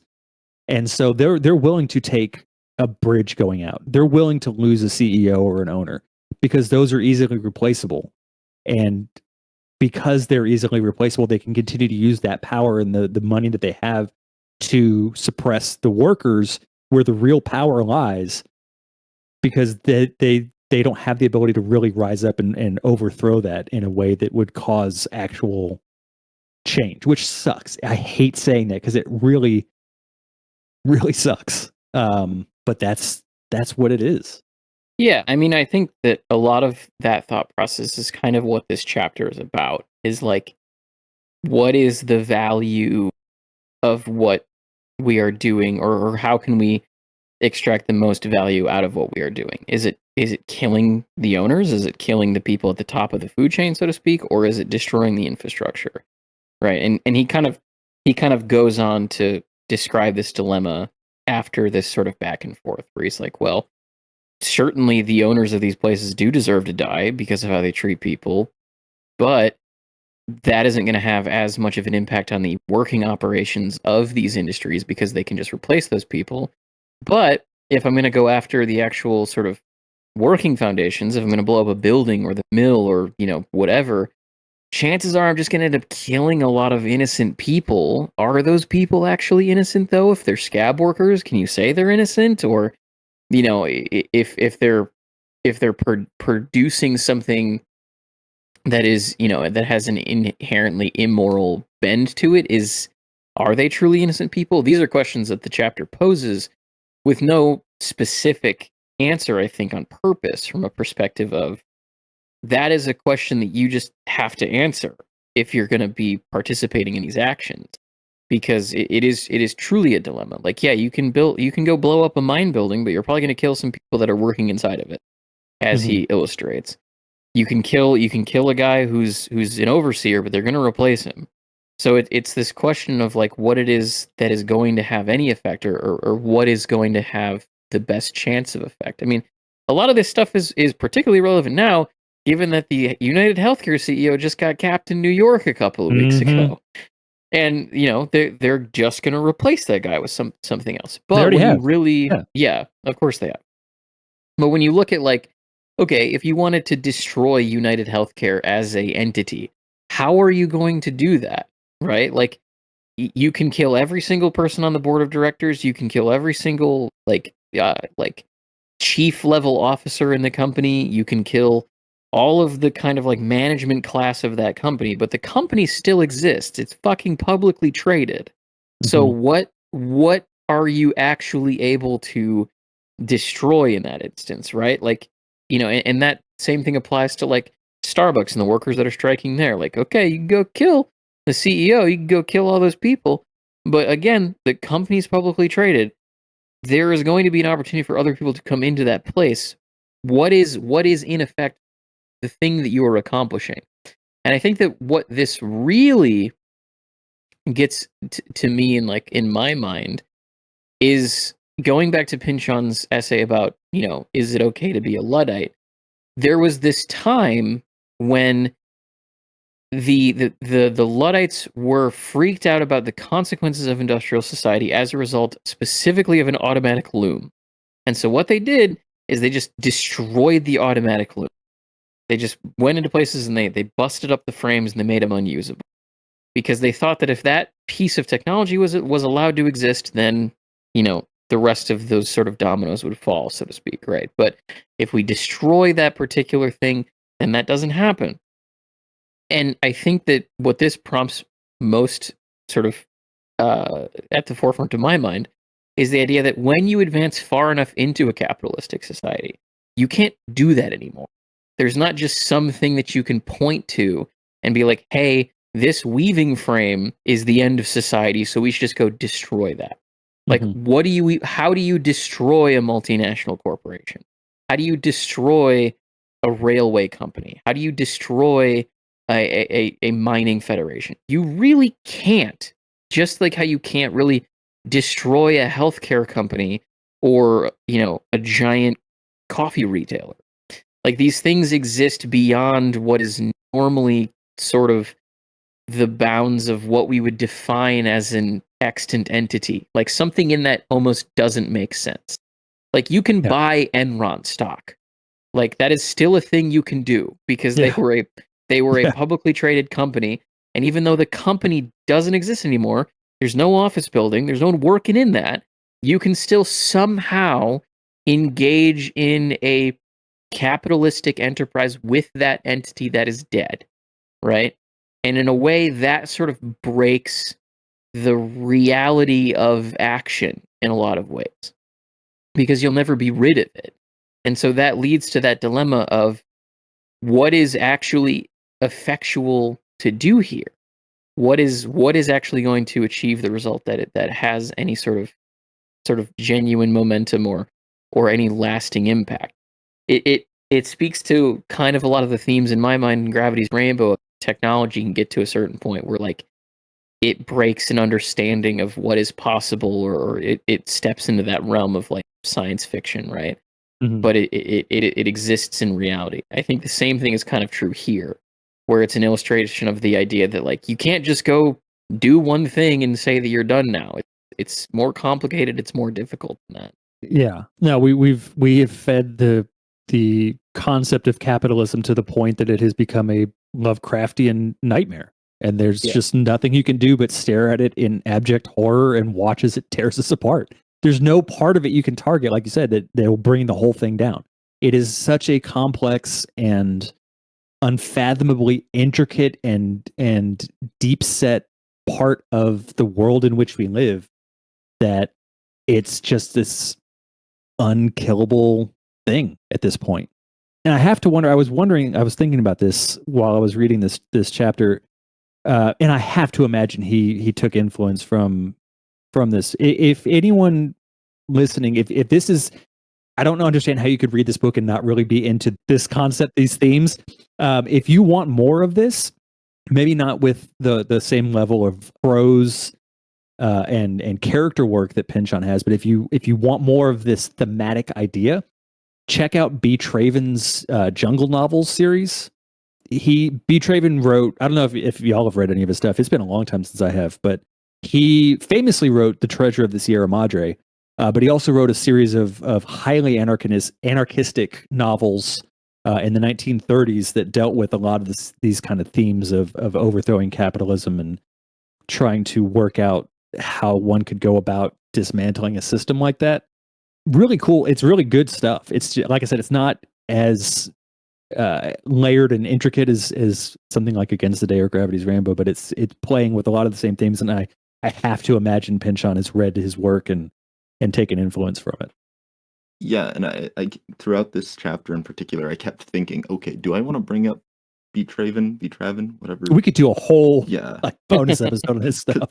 because yeah, I haven't read any of his books, but I know about the man, or really, I guess I should say the myth, The person, because yeah. he wasn't real. He existed because someone wrote the books, and he was involved in various mining outfits in Mexico and Texas, but like he's a very like he is maybe the most Pynchonian historical figure That's in true. literally the sense of he was an author who was part of like various social tides that were intersecting in the late 1800s and early 1900s, who nobody really knows if he actually existed or if he was just a by name. So I'm glad someone here has read his books and can actually attest to them. They're hard to find, but if you can stumble across them, I would definitely recommend picking them up. This like set of paragraphs is kind of the reason why throughout Bleeding Edge in particular I started pointing out innocence as a idea. And I think it's useful to compare this section and this discourse within Webb's mind with a lot of the discussion in Bleeding Edge of innocence and the structures of the internet and the structures of capital. Because if you're looking at what a neurasthenic aristocracy is, there might not be a better example, at least that comes to mind, than somebody like Gabriel Ice, somebody who is either just totally deranged or totally zooted off his ass and completely out of control, and probably not even in control of the company that he believes himself to be running, who is just an empty icon to hold wealth for the sake of these greater things. And the railroad in this case, as like a symbol, is very transmutable to the symbolism of the internet and the idea that you can blow up, you can cut the lines wherever you want, and the internet will reconnect either by relaying the fiber lines or just the TCP/IP protocols are built to do that. And there's this idea that I think Luke has cited a few times in our discussion of Against the Day of Pynchon's novels being situated at points in history where things could have gone differently. And I think there is at least within Pynchon readership circles online, there is a popular idea that Against the Day is talking about, oh, if the labor unions had succeeded this way, or if that, then things would be different. American capitalism wouldn't be what it is. The nukes wouldn't have fallen in Hiroshima, or whatever specific outgrowth Tragedy. of the military industrial complex you want to point out would have been different. And I think this particular section might be getting more at the idea that just before this period, in the 1870s, really, if someone had gone up and shot George Hearst in the head, hmm who knows what the world would look like today? If you kill Pullman, what does the railroad industry look like? If you killed those specific people just 20 years prior to this book setting, then maybe these things wouldn't have gone that way, because that was just early enough in the development of this economic system that we are also immersed in, Yeah. that things weren't self-correcting, things weren't self-healing. And what you see here is that you have the actual direct comparison of the anarchists blowing up a mine, killing the nippers and the cooks, to the army rolling in. And hmm you can say, okay, how do you kill a corporation? How do you destroy UHC or Starbucks? Is obviously you you outlaw it. You write an edict from the standpoint of the monopoly on violence to dismantle it from a legal standpoint, so that there can't be bank deposits in their name, yada yada. And this book is actually the turning point of that, of the capital class controlling the government, or at the very least undermining the monopoly on violence through use of things like the Pinkertons, to the extent where the government has to say, okay, well, now we have to side with the people who are willing to gun down dozens of striking workers so that they can bring in scabs. And that's what changed in this period that this entire book is going to cover, is that relationship between the government and the corporations, which is so much about what feeds into Gravity's Rainbow, like you referenced, Kate, the idea of the American corporation as the Neustadt. Yeah, essentially. Yeah. I mean, that's incredibly well stated. And I think that also gets to the French anarchist that's mentioned later, because an interesting aspect of his sort of identity as an anarchist is that he ceased believing in the ability or the need to kill specific members of state. Like, that was what separated him from most other people. And so what he started to do was he started to destroy buildings that he associated with the bourgeoisie. And so there was already kind of a development of that mindset of, this doesn't work anymore. I can't just go assassinate somebody and see all of the change happening. And which, of course, loops back into the fact that the guy that the Russians sent over to Finland got it. And there would have been someone else if another massive historical event, hadn't taken place shortly after that occurred. But yeah, that's all brilliantly stated. Well, I agree 100%. It is also worth noting that it was around just before this part of the book takes place that corporations were essentially given personhood, and I think that was a major shift in this kind of situation where they went from just being a business to having the rights of individuals. So I don't know when that was specifically, but I think it was around 1880, 80, maybe 90. Sometime around the late 1800s is when that whole situation happened. And I think that was kind of the beginning of the end of all. The idea of corporations being a sort of unkillable monster began. Yeah. I'm sure it probably started around then, but it's been an ongoing thing. Because, like, the most recent phase of that has been when corporations, were allowed to donate politically. Yeah. And the entire backlash to that was like, they're not a person. Like, a corporation can't make an individual donation. That's 1886.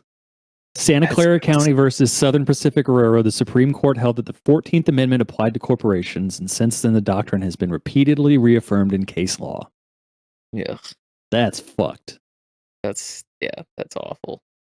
Just to give some, I think, slightly more, I think in concert, more optimistic sources to go to, because, if you look at this book, especially in relation to Gravity's Rainbow, a lot of people say, well, this is the refutation of Gravity's Rainbow, or whatever, the flip side. And I think that's oversimplifying it. Yeah. Because of course I would. But also, there's one, I mean, I think it was kind of published as a book, but essentially a long essay, Capitalist Realism by Mark Fisher, talks a lot about the idea of capital and the idea of its power, giving it its weight in the context of individual, like, psychology. Sadly, Mark Fisher ended his life a few years later, and there's a lot of discussion about that in circles that discuss those kinds of things. But I think the meaningful, optimistic upturn to that is a book that came out, also partially written by a now deceased author, The Dawn of Everything by David Graeber and David Wengrow, which is a book which goes back and discusses the way that history, as it is discussed, has defined the way that civilization is shaped. And kind of the conclusion to that very long, very technical, but not terribly dry book, the conclusion is kind of that the idea of the state does not hold up to rigorous analysis.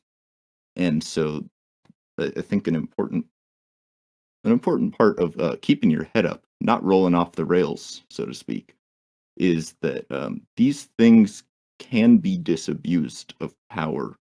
At least in your head. You can always kill the cop in your head to was that Public Enemy? Yeah.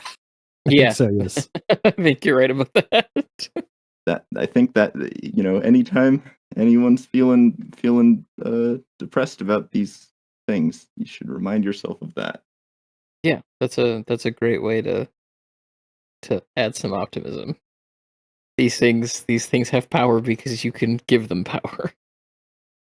But it's actually from mid-century French situationist graffiti. Oh, okay. This, of course, does have some foundation in reality. The railroad was, of course, indirectly the cause of the Coeur d'Alene pen situation that we already went over. Raising the price on shipping ore led to the rest of those dominoes falling into place. And then finally, they start actually sort of putting together the shape charge that they're going to use and working their way up and down the bridge. And then we get an interesting line here. Does someone want to read that red-tailed hawk down to the end of the paragraph? A red-tailed hawk hung up there and seemed to be looking at them, which would put them in the same category as field rodents, which in turn would put the hawk in the same category as a mine manager. Webb shook his head irritably. He did not much admire himself when he drifted off this way. It was always minute to minute, step to step, and he had seen too many good brothers and sisters end up in the dirt or in the fathomless dark at the bottom of some shaft at the price of inattention. In fact, if he'd known what it cost, the total cost spread over a lifetime, he wondered sometimes if he would have ever signed on. It's just a great excerpt for like a couple of reasons. One, the obvious illusion of the management class being hawks to the prey of the working class. And then two, that final line of like, if I knew what all this would cost from a standpoint of how many people I'd know who would die, and just like inevitably probably the injuries that sustain over his life, and just the overall effect that job had on his life, like would he still take it? Probably not. Is a especially damning condemnation of kind of the way in which work is done in a capitalist society, because that is likely the calculus that would run for anyone. Like, yes, mining at that time especially was a significantly more dangerous job than a lot of other ones. But I think that when a lot of people look at the work that they do, and as far as the toll that it takes on them in any number of ways, that by the end of it, if they knew all of what they were going to go through by the time they finished that job, they maybe wouldn't want to sign on to it. That there's something inherently awful in how toiling works in this kind of a society that removes a lot of the like feeling of accomplishment or achievement that can come with or fulfillment that can come with that. And it just ends up kind of being something that you don't want to do. It's just a very great distillation of all, especially all of that back in the sort of time frame that this book is. Mm-hmm. Yeah, and to add on that this is also on the micro scale of the actual book we're talking about here. Because believe it or not, we're not doing a politics podcast. You'd think otherwise at this point. Mm-hmm. This is like a key feature of keeping that situation of these thoughts in Webb's mind. Because up until that moment of him shaking his head, it's pretty easy to forget that all of pretty much everything in this chapter has been in his mind from his perspective. Mm-hmm. So from there, we kind of like doodly doodly doo into a flashback of how Webb ended up here, so to speak. And it starts by kind of recounting this sort of westward travel that he slowly undertook from out east. He came from a family that was split by the Mason and Dixon line. We haven't gotten to that line of the book quite yet, but it's coming. And then slowly he kind of started to drift out west. And there's this lovely allusion to this line here. I love the free of the damaged hopes and pestilent smoke east of here. Sacrificial smoke, maybe. but not ascending to heaven, only high enough to be breathed in, to sicken and cut short countless lives, to change the color of the daylight and to deny the walkers of the night the stars they remember from younger times. Like again, I didn't enter this book like thinking to myself, yeah, I gotta go like live in a cabin. But when he does these wonderful depictions of how industrialized society and urban living and all of that stuff that cropped up on the East has this sort of toxic effect, not just to the land, but to the people living within it. It's just so brilliantly done, and it's just so brilliantly stated. That illusion of smoke rising in the temple. This is an obvious allusion to the actual sacrificial temple period of the kingdom of Israel, but instead that smoke gets stuck and it just chokes you, and it chokes you and it chokes you until eventually it kills you. It's so evocative. It's really, really lovely stuff. And then taking it down to just the micro level of like, and you can't even see the stars anymore is really great. After that wonderful paragraph, we get to, I think, what is perhaps the excerpt of Pynchon that has made me laugh harder than anything else that we've read so far, where it says, one night in Shorty's billiard saloon, some pool player, I'm going to try and get through this, had propelled his cue ball on the break perhaps too forcefully, and with scarcely any draw onto it, into the triangle of shiny balls, which happened to be made of some newly patented variety of celluloid. Upon being struck, the first ball exploded, and initiating a chain of similar explosions across the table.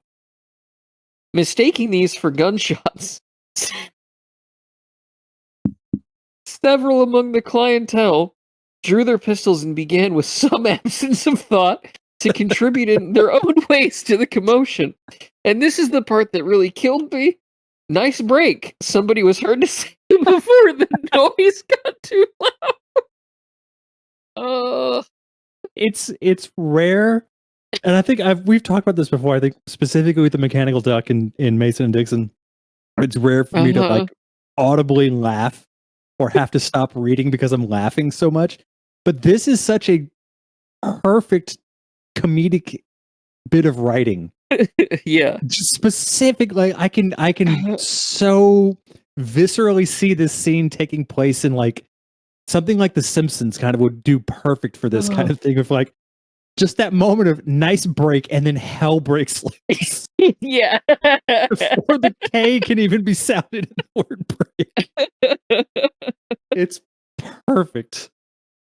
Well, and in the kind of the exact, it's kind of the exact opposite of last episode. I did that long breakdown of trying to argue for the anti-stone being, you know, the nuclear bomb in a tortured analogy, and instead of this being subnuclear scale reactions leading to city demolition, this is literally pool balls exploding and causing pretty much harmless outburst of gunfire. Mm-hmm. And it's kind of just the exact opposite of the scale on every level, and that's just lovely. And it's what I love so much about Pynchon. Oh my god, yeah, I can picture it just so perfectly in my head. And I feel like this could have been a scene in that Coen Brothers movie, The Ballad of Buster Scruggs. It's just such a perfect like send up of the Western trope of everyone having a gun on them. But then the fact that they did, for some godforsaken reason, make pool balls out of celluloid, like that's just a real thing they did. Yep. And they did indeed spark or explode in some instances, because that's a pretty non-stable compound in the way that they were doing it. Compound, yeah. Yeah, the pool balls in question from history used a then new thermoplastic compound of cellulose nitrate and camphor, developed and patented underneath the trademark celluloid by John Wesley Hyatt as a substitute for ivory. I think it's probably made funnier by the fact that it comes after this like really well written paragraph about like the ways in which cities kind of kill people, Yeah. at least spiritually. That you just get something like that thrown out there. If there was one thing that I wish I had in my own writing ability, it is Pynchon's humor. It's just so funny when it hits like that. His timing is almost always impeccable, and he Yeah. knows when to break the tension with something like this. Yep. So I was going to mention it as a joke, but then you said something meaningful, so I didn't want to cut you off. Have you actually interacted with like large scale objects made of celluloid? I haven't. No, I can't say I have. So I've got some vintage pens that are, Oh, and they're like there's a good reason it kind of became the go-to plastic in consumer goods for a period there. Obviously, it explodes, so it's not a worthwhile trade-off, but it does feel amazing and it does look incredible. Neat. Yeah, it's beautiful, it's cool, it feels great. It just is an existential threat to have. just don't drop it. Just whatever you do, don't drop it or shake it vigorously. Yeah. Yeah. Yep. Oh, man. Worth it. Our protagonist for this chapter, Webb, somehow manages to make it out of the saloon without being hit at all, but he does lose his hat. And as he is sort of recovering from this, he happens to run into the local priest who would appear to be leaving a brothel. It isn't, confirmed that way, but I don't know how else to think of a place called Florette's Cloudtop Retreat, especially doing not the in Lord's this work setting. there. He Yeah, was you probably think so? trying to convert some people, and nothing. It's not up to anything nefarious. He's a reverend. Women of the night deserve Jesus too. Exactly. We support Fair sex enough. workers here, Kate. Yes, we certainly do. I also just love the line that not exactly at the moment looking for uninstructed souls, which didn't keep Webb in a torrent of speech from telling the Rev all about his miraculous escape. Brother, we are stripes and solids on the pool table of earthly existence, the Rev explained, and God and his angels are the sharpers who keep us ever in motion. Instead of dismissing this for the offhandedly preacherly drivel it almost certainly was, Webb, in what you'd have to call a state of heightened receptivity, stood there as if professionally sapped for another quarter of an hour after the Rev had moved on, ignored by the pernicious bustle of Myers Street, and the following Sunday could be observed in the back room of the Faro establishment where Reverend Gatlin preached his ministry, listening as if much, maybe all, depended on it, to the sermon, which happened to take its text from Matthew 4:18 and 19. Just that whole thing is really funny. He survives this impromptu gunfight, meets a reverend leaving a brothel who gives him an entirely just pointless line, which, as someone who used to be a minister, ministers do that shit. That's just real. And it's usually to get rid of you. And he finds it so profound because of his, I guess, probably, pleasure at remaining alive, that he stands there alone for 30 minutes, just staring off into space, and then goes to church next Sunday with a look on his face like the message he's hearing, his life depends on its content. It's just such a great tableau from beginning to end. This is also the second instance in this book that we get of sort of an anarchist preacher, or a preacher at least with an anarchist bend. I think it's the same one. It's the same preacher from earlier. Oh, is it? Yeah, Reverend Gatlin. Oh, I didn't realize that. That's Yeah. neat. So we just get an idea of where he was at beforehand. And in his sermon, he makes a reference to the French anarchist Émile Henry, as well as another one named Vaillant. These are both real people. Émile Henry was referenced because he was an interesting person from a perspective of the French anarchists, because up until that point, the French anarchists were really focusing on trying to bomb specific members that were representatives of the state structure. In other words, they were, carrying out targeted killings or targeted bombings. Emile Henri was different because he started to destroy establishments that he saw as associated with the state or as associated with the bourgeoisie. In particular, he destroyed the Cafe Terminus, which was like a very popular establishment with people at that upper social strata. But it was attended by just regular people. People that you would regularly sort of define as innocent did go there.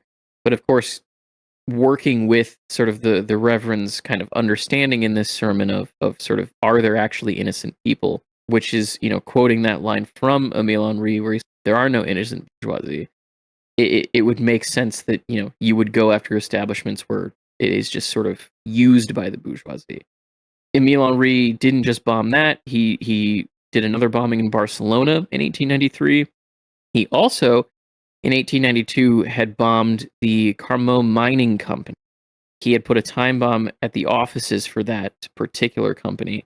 The police had removed it from the office building, but it blew up in the police's hands, so he ended up killing a couple of the police officers.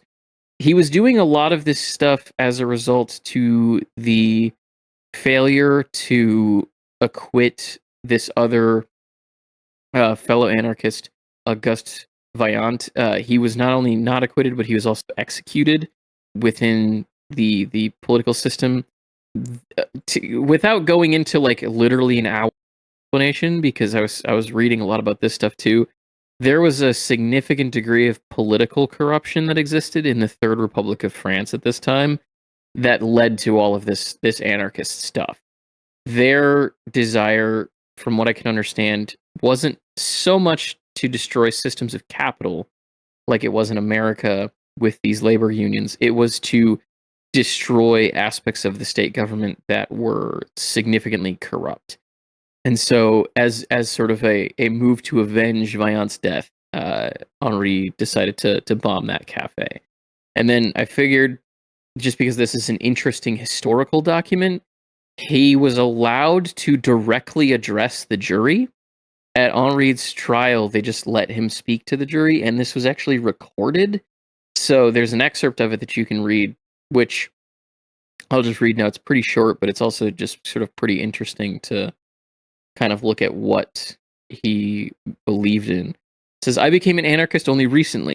It was no longer ago than around mid-1891 that I threw myself into the revolutionary movement. Previously, I had lived in circles wholly permeated with the established morality. I had been accustomed to respecting and even cherishing the principles of the nation, family, authority, and property. But those enduring the present generation too often forget one thing, that life, indiscreet with its struggles and setbacks, its injustices and iniquities, sees to it that the scales are removed from the eyes of the ignorant and that they are open to reality, which was the case with me, as it is with everyone. I have been told this life was easy and largely open to intelligent, gregarious people, and experience showed me that only cynics and lackeys can get a good seat at the banquet. I had been told that society's institutions were founded on justice and equality, and all around me I could see nothing but lies and treachery. Every day I was disabused further. Everywhere I went, I witnessed the same pain in some, the same delights in others. It did not take me long to realize that the same great works that I had been raised to venerate, honor, devotion, duty, were merely a mask hiding the most shameful turpitude. The factory owner, amassing a huge fortune on the back of the labor of his workers who lacked everything, was an upright gentleman. The deputy, the minister whose hands were forever outstretched for bribes, were committed to the public good. The officer, testing his new model rifle on 7-year-old children, had done his duty well, and in open parliament the premier offered him his congratulations. Everything I could see turned my stomach, and my mind fastened on criticism of social organization. The criticism had been voiced too often to need rehearsing by me. Suffice it to say that I turned into an enemy of a society which I held to be criminal. Momentarily attracted by socialism, I wasted no time in distancing myself from that party. My love of liberty was too great. My regard for individual initiative too great. My repudiation for feathering one's nest too definite for me to enlist in the numbered army of the Fourth Estate. Also, I saw that essentially, socialism changes the established order not one jot. It retains the authoritarian principle, and this principle, despite what supposed freethinkers may say about it, is nothing but an ancient relic of the belief in a higher power. In merciless war that we have declared on the bourgeoisie, we ask no mercy. We mete out death, and we must face it. For that reason, I await your verdict with indifference. I know mine will not be the last head you will sever. You will add more names to the bloody roll call of our dead. Hanged in Chicago, beheaded in Germany, garroted in Jerez, shot in Barcelona, guillotined in Montbrison, and in Paris, our dead are many, but you have not been able to destroy anarchy. Its roots go deep. It sprouts of the bosom of a rotten society that is falling apart. It is a violent backlash against the established order. It stands for the aspirations to equality and liberty which have entered the lists against the current authoritarianism. It is everywhere. That is what makes it indomitable, and it will end by defeating you and killing you. In that sort of speech, he says hanged in Chicago, which is a reference to the Haymarket massacre, which we talked about at the beginning of this season of the show. Beheaded in Germany is a reference to this guy named Emil Max Hodel, who was a plumber from Leipzig and was a anarchist associated with an organization called Propaganda of the Deed. He tried to assassinate the German Emperor Wilhelm I and was a member of the Social Democrats of Leipzig. And he was killed for that. Garroted in Jerez actually refers to the Black Hand organization of anarchists that would eventually lead to the assassination of Franz Ferdinand, as we talked about in a couple weeks ago. Shot in Barcelona has to do with anarchists who were killed in Spain. That would then lead to the support of anarchism in response to Francisco Franco's victory in the Spanish Civil War of 36 to 39. So, like, before all of that, you had this movement of anarchy. Popularity led to the Civil War, and then finally led to Franco's victory there. And then the guillotined in Montbrison had to do with the killing of Francois Claudius Königstein. He was a French anarchist who had done some bombing in 1892 and was guillotined. And then finally, the last person he's referring to was the Paris Commune, which was a French revolutionary government that seized power in Paris in 1871 and actually controlled part of the city until May of 1871. So they took it in March and they got pushed out in May. This was during the Franco-Prussian War. And then working class radicalism had started to grow in the city, which is what led to this kind of wave of initially socialism, then eventually anarchism. So it also speaks to this concept that outside of America, in institutions and in countries that are older, from a perspective of further kind of down that developmental track of not just industrial society, but of, urbanism and other things associated with that they've been through all this stuff before, and they've already turned away from sort of political modalities as their solution and have pushed towards anarchism, which is reflected in the WFM moving from being a Republican sort of political organization in its leaning to socially democratic, and then eventually to outright kind of war and anarchistic violence by the time that those labor wars showed up. And then it leads to the organization that they kind of became known for as the IWW during the height of all. So he's a very interesting historical figure to pull from, especially from the history that he kind of represents the culmination of. And there's just a lot of very, very interesting stuff to research there that I spent also most of a day researching that there's just not enough time to go into. You could talk about the development of this in France for hours and hours and hours. Yeah, I can't see how any of that would be at all in conversation with any of this book. Nope, not one bit. We do get another interesting example of duality, though, in the sermon where the minister says, "For dynamite is both the miner's curse, the outward and audible sign of his enslavement to mineral extraction, and the American working man's equalizer, his agent of deliverance, if only he would dare to use it." That's obviously a duality there, which then further goes to the duality of the earlier statement from Webb, where he's talking about that like nitroglycerin. I forget his specific wording, but nitroglycerin is the medium of truth, is what he says. Mhm. and in some cases it's used by the mine owners in the class to blow up the mines and blame it on them. So you there's a lot of this interesting back and forth and this interesting duality, not just in the methodologies of these things, but also from the perspective of what they accomplish. That is a huge theme of this particular chapter, and I assume the rest of this novel. Yeah, and I also like the final part of that sentence. Every time a stick goes off in the service of the owners, a blast convertible at the end of some chain of accountancy to dollar sums no miner ever saw, there will have to be a corresponding entry on the other side of God's ledger, convertible to human freedom no owner is willing to grant.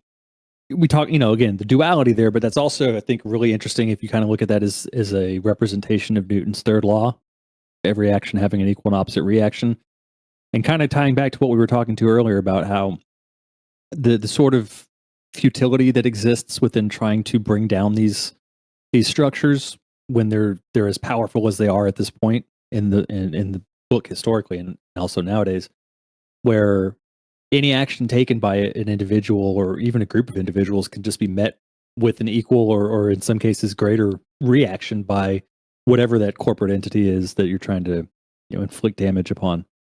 So at the end of the day, we can do as much as we want to those powers that be, so to speak, but they can do just as much, if not worse, back to us and the people who try to perpetrate that on them. So it's kind of a double-edged sword, I guess. Yeah, and that particular line, I think, in contrast to, I forget, was it Henri that you were quoting from, Kate? Yeah, Who had the line Emile about Henri. socialism reinstating the belief in the higher powers. Mm-hmm. And you see this in pretty much all of Pynchon's ministerial characters. You see this kind of reflection of that back into, well, what you can also do is use the faith in the afterlife as a way to maintain your spirit in the face of that infinite violence. So it's Yeah. even more meaningful that Henri is cited there. It's dangerous. Yes. Yeah, it certainly is. Almost like believing in God is a scary thing. At the end of this sermon, Webb considers himself sort of converted, although to what he's not entirely sure. And at that point, we do get some more information about his family. The fact that they were an old ridge runner from southern, the Mason and Dixon line. The Civil War had broken up that family as well as Webb's childhood, and so he found himself moving out west to get away from it. And then another group of his family decided to go instead. He briefly fell in love with a girl in Ohio, but he didn't know how to say it. And this is one of those cases where there's just like, it's just one paragraph that he puts in there, but it's just what he's describing is very real. That concept of like being at an age, understand the idea of like romance or love or deep sort of abiding feelings like that until you're a much older person, kind of realize what you're feeling, but by then it's far too late to have done anything about it. It's basically a throwaway paragraph, but it's something that he's getting to that's just very innately real in the human experience. It's just well articulated. From there, he continues to go out west over 10 years, it says, and we're treated to more lovely nature writing. That if you're familiar with that area of the country, you kind of know what each sort of descriptive element, what state it's describing. And from then, it gives a reference to the idea that he was left with Uncle Fletcher's old 12-cylinder Confederate Colt, whose brasswork he took care to keep shined, for whose sake he put up with the remarks like, "Things better than you are, Webby." Though he kept practicing whenever he could, and the day did found he was half of a row of bean cans with it. It's unclear what gun this is referring to, because there were certainly no guns that had 12 cylinders in the sense that it would hold 12 rounds. My best guess is that it's referring to a Colt Dragoon, which is a really big gun that was popular amongst Confederate officers and has a pretty large cylinder, but again, it's hard to say what specifically this could be. an actual relationship. It could also just be a reference to the fact that he was basically a child and carrying around an adult firearm, and that would look big no matter who. Yeah. Well, so I did a little bit of digging in, and I think the Dragoon makes sense. I just chalked it up to because they made brass-bodied versions of it, the 1860 Army issue revolver. But the reason that I would lean that way is mostly that it does have, as the Pigeon Wiki discusses, it has the 18 wheel stops, I think is what they're called. And it's just one of those things where whether it's historically accurate or not, it is just the kind of illusion of specificity that prior to outside of literally the military and prior to the modern military era, you did just drop words. Like a 6-cylinder is not an accurate description of anything, but when you say a 6-cylinder, it does mean it means a 6-shot revolver. Mm-hmm. And it's one of those things where kind of like Webb's blurry coming into understanding of the feelings of love. It's that kind of the blurry lines around what something is and the words we use to describe them. Yeah, true enough. And so from there, he ends up in Leadville, the year it says the gaslight went in. And this is when he meets Mava Dash, who is dancing up on the top of Hap Wyman's saloon. And they strike up a romance there soon after. And there's a fun kind of back and forth that it seems like telling that story to their kids with the yes, children, it's strange to tell your mom was a saloon girl when we first. You're giving them the wrong idea. I always worked for myself. You were paying off the bartender. We all were. The way he saw it, that meant working for him. He tell you that? Not Adolf, but the other one, Ernst, with the real weedy mustache, sort of torrent just to him. Just a fun sort of aside between the two of them. And then finally, after they've taken off together, they continue to move west to a town it says it was only recently founded in the Great Poisoned Mountains, which is just a great way, I think, of pointing out kind of what industry does to sort of those natural like landforms and resources. Like when you blow the top off a coal mine, just slag comes out and it just pours around of it. You know, when you're building a train tunnel through a mountain, blowing through millions of years old sediment and Mhm. and there's a later reference to like slag running like rivers, and they end up living in what's called Fintown amongst the waste piles. I love this line of one night just off shift, Webb heard a tremendous uproar in the narrow alley known as St. Louis Avenue, and there was Vaco Rativara carefully holding a vodka jug in one hand, battling a number of camp cards with the other. For a weedy little customer, Webb could be formidable. By the time he got into it, most of the hard work was done. Vaco bleeding but solid on his feet, and the hirelings either flat on the way. When Webb brought him back to the house, Miko might have raised. Just that idea of you hear like a crash and you look out your window and there's obviously intoxicated Finnish man fighting off an entire group of guards of some description while protecting a further jug of vodka that he's carrying around. And just a side note there is that one of the ways that we no longer have slag heaps towering over our urban streets, even in Rocky Mountain cities that were founded on mines, and it's not just that we took all the slag and tossed it in the ocean like for some period of time was the way to do it. It is now what most concrete is made out of, at least in urban environments. It's slag really? heaps, yeah. Did not know I that. didn't know that. So just some more of that, where of course, it is good to use the waste for a productive purpose, but it's one of those instances of industry taking the waste that should be an indication of awful things and using it to, I mean, in this case, gray wash, but kind of whitewash the process. Yeah, I had no idea that that's what we were using it for. I'm sure there's something else, but yeah, that's one of the major ones. Nice. There is a reference here after Reef is born, that the kids were all born as silver boom babies. This is in reference to the 1890 to 1892 silver boom. This has to do with a law that was passed that allowed silver to be used as the backing for the US dollar in the same way that gold was, which led to a giant run on. And then that law got repealed, and so everybody stopped mining silver. And as a result, the gold hoarders who had attempted to corner the market during that silver boom suddenly got a whole lot more wealthier. A bunch of the silver miners went down to start mining gold, which led to the Cripple Creek stuff that we talked about earlier in the chapter. And then also it did lead to being a contributing factor to the whole panic and crash of 1893, also talked about. So the other interesting stuff here too is that Pynchon is weaving together these disparate elements that he is bringing up at random points in these chapters to form essentially not just a chronology of events, but also a chronology of effects as well.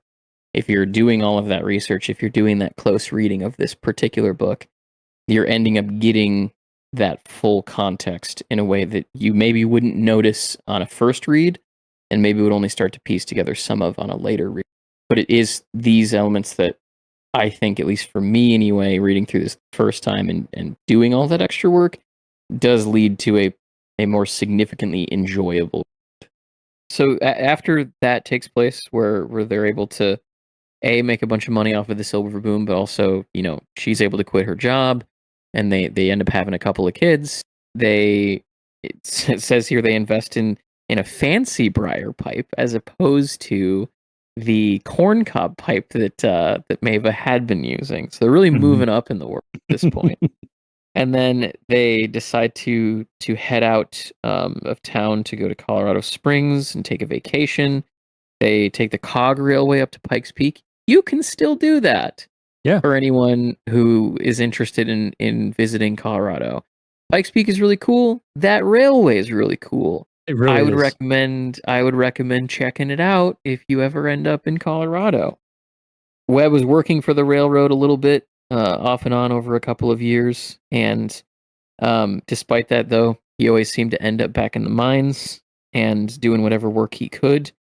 And then when the law was repealed in 92 that I made reference to, that sort of just killed off the whole industry that he had found himself working in for that silver mine. There's also a reference here, sucker punch right after the big week-long wingding of Bob Ford's funeral. This is, of course, in reference to the man who assassinated Jesse James. There's a book about it. It's called The Assassination of Jesse James by the coward Robert Ford. It is a novelization of the events that may or may not have led up to the assassination of Jesse James. We don't entirely know. There's also a movie adaptation of it that is very good. Very good. That I would highly recommend you watch. That movie had the unfortunate reality of being released in the same year as There Will Be Blood And No Country for Old Men. and No Country for Old Men. So it really got pigeonholed as the third Western that year. Yeah. And didn't get a whole lot of the praise that it deserved from a wide perspective. It has an excellent score by Nick Cage and not Nick Cage, Nick Cave and yes. Warren Ellis. Nicolas Cage scored that film. He did a really good job. Yeah, it'd be really interesting. And it has some of the greatest cinematography of any movie ever made. With Roger Deakins. Jesus, it was so beautifully shot. Yeah. He won an Oscar for his cinematography for that film that year, even though the film itself didn't get any other accolade. And then it's got what I still think is probably Brad Pitt and Casey Affleck's best performance of their whole career. Ooh, okay. Jeremy Renner plays a character in it and does a great job. Sam Rockwell was in it. Sam Rockwell. It is a truly excellent film that I highly recommend. And it does, as I kind of said at the top of the show, sell this idea of sort of the end of Jesse James as a cultural figure, as kind of the end of an era in the West. And Also, Bob Ford was shot by a miner at a mining camp. Like, he used some of the funds that he got from the reward money to open up his own saloon, basically. There's a reason why Webb would have been a part of these big, like, celebrations over his funeral. People hated him for killing Jesse James. And they hated him so much that when he was killed, the sentence of the person who killed him, like, actually committed murder, was just commuted, and then a later governor of Colorado pardoned him after he had already gotten out of jail. So it's an interesting sort of slice of history that I would highly recommend people look more into. But I like that it just gets this kind of, like, interesting aside here in this chapter. An aside to your aside. On Yeah. the aside. Yeah. That was also the year 310 to Yuma came out. Oh shit! Was it it was, wasn't really? It? Yeah. I totally forgot about that. Really, all of those movies, they all probably got shortchanged by one another to some extent. Man, Those are what all, was like, great movies. what was Hollywood cooking in the Western genre? And what was that? 2010? 2006. 2007? Yeah. From there, we find that in 1893, after the crash took place and the gold standard reclaimed its ancient tyranny, he found that him and his family moved around a lot. He went and dug coal for a while. Then he was shot by he was there when Ed Farr was shot by train robbers near Cimarron. Webb would come home black-faced and unrecognizable enough that the kids either fell down laughing or ran away screaming. I'm very curious what determined which of those responses. Right. Later, they moved to Montrose, and they lived in a part tent, part shed on the lot out back of a boarding house that was hardly more than a shack itself. And there, now we have Lake helping with chores. Reef and Frank are bringing in potato sacks from the wagons and sometimes working third shift duty. And then Gold Camps begin to pick up some of the slack. Reef ends up being the first person that sort of enters into the kind of family business of working down in the hole or working down in the mine. He starts as a hoistman and then becomes a single jacker. Or no, I'm sorry, Webb at this point had worked himself up to being an assistant foreman. So he's kind of stepping into some, like, larger roles on the mine, which I think is another reason why he potentially starts to take on a bit more of a status amongst his fellow union members. That certainly leads into the conversations that he's about to have in a little bit, as far as kind of recognizing that he has, like, a target on his back. It gives you some explanation as to why. And then eventually he starts to teach his children the art of dynamite. And this is an interesting sort of series of paragraphs. How do we feel about Webb teaching his kids to use explosives? Again, I think this is a lot of just him trying to pass on what he feels is important to his kids, to make sure that they're learning something potentially dangerous from someone who knows how to do it safely, rather than letting them either find out on their own or from someone who's less responsible and could lead to them being injured or killed. Is it a great idea? Maybe not. It's well intentioned on his part, I think. As a father, he's just trying to do what he thinks is the best thing for his kids, and also to try and impart something that he feels passionately about and is important to his life, to try to pass it on to his kids. Yeah, this certainly was the age where if you were a mine worker, your kids were going to be mine workers.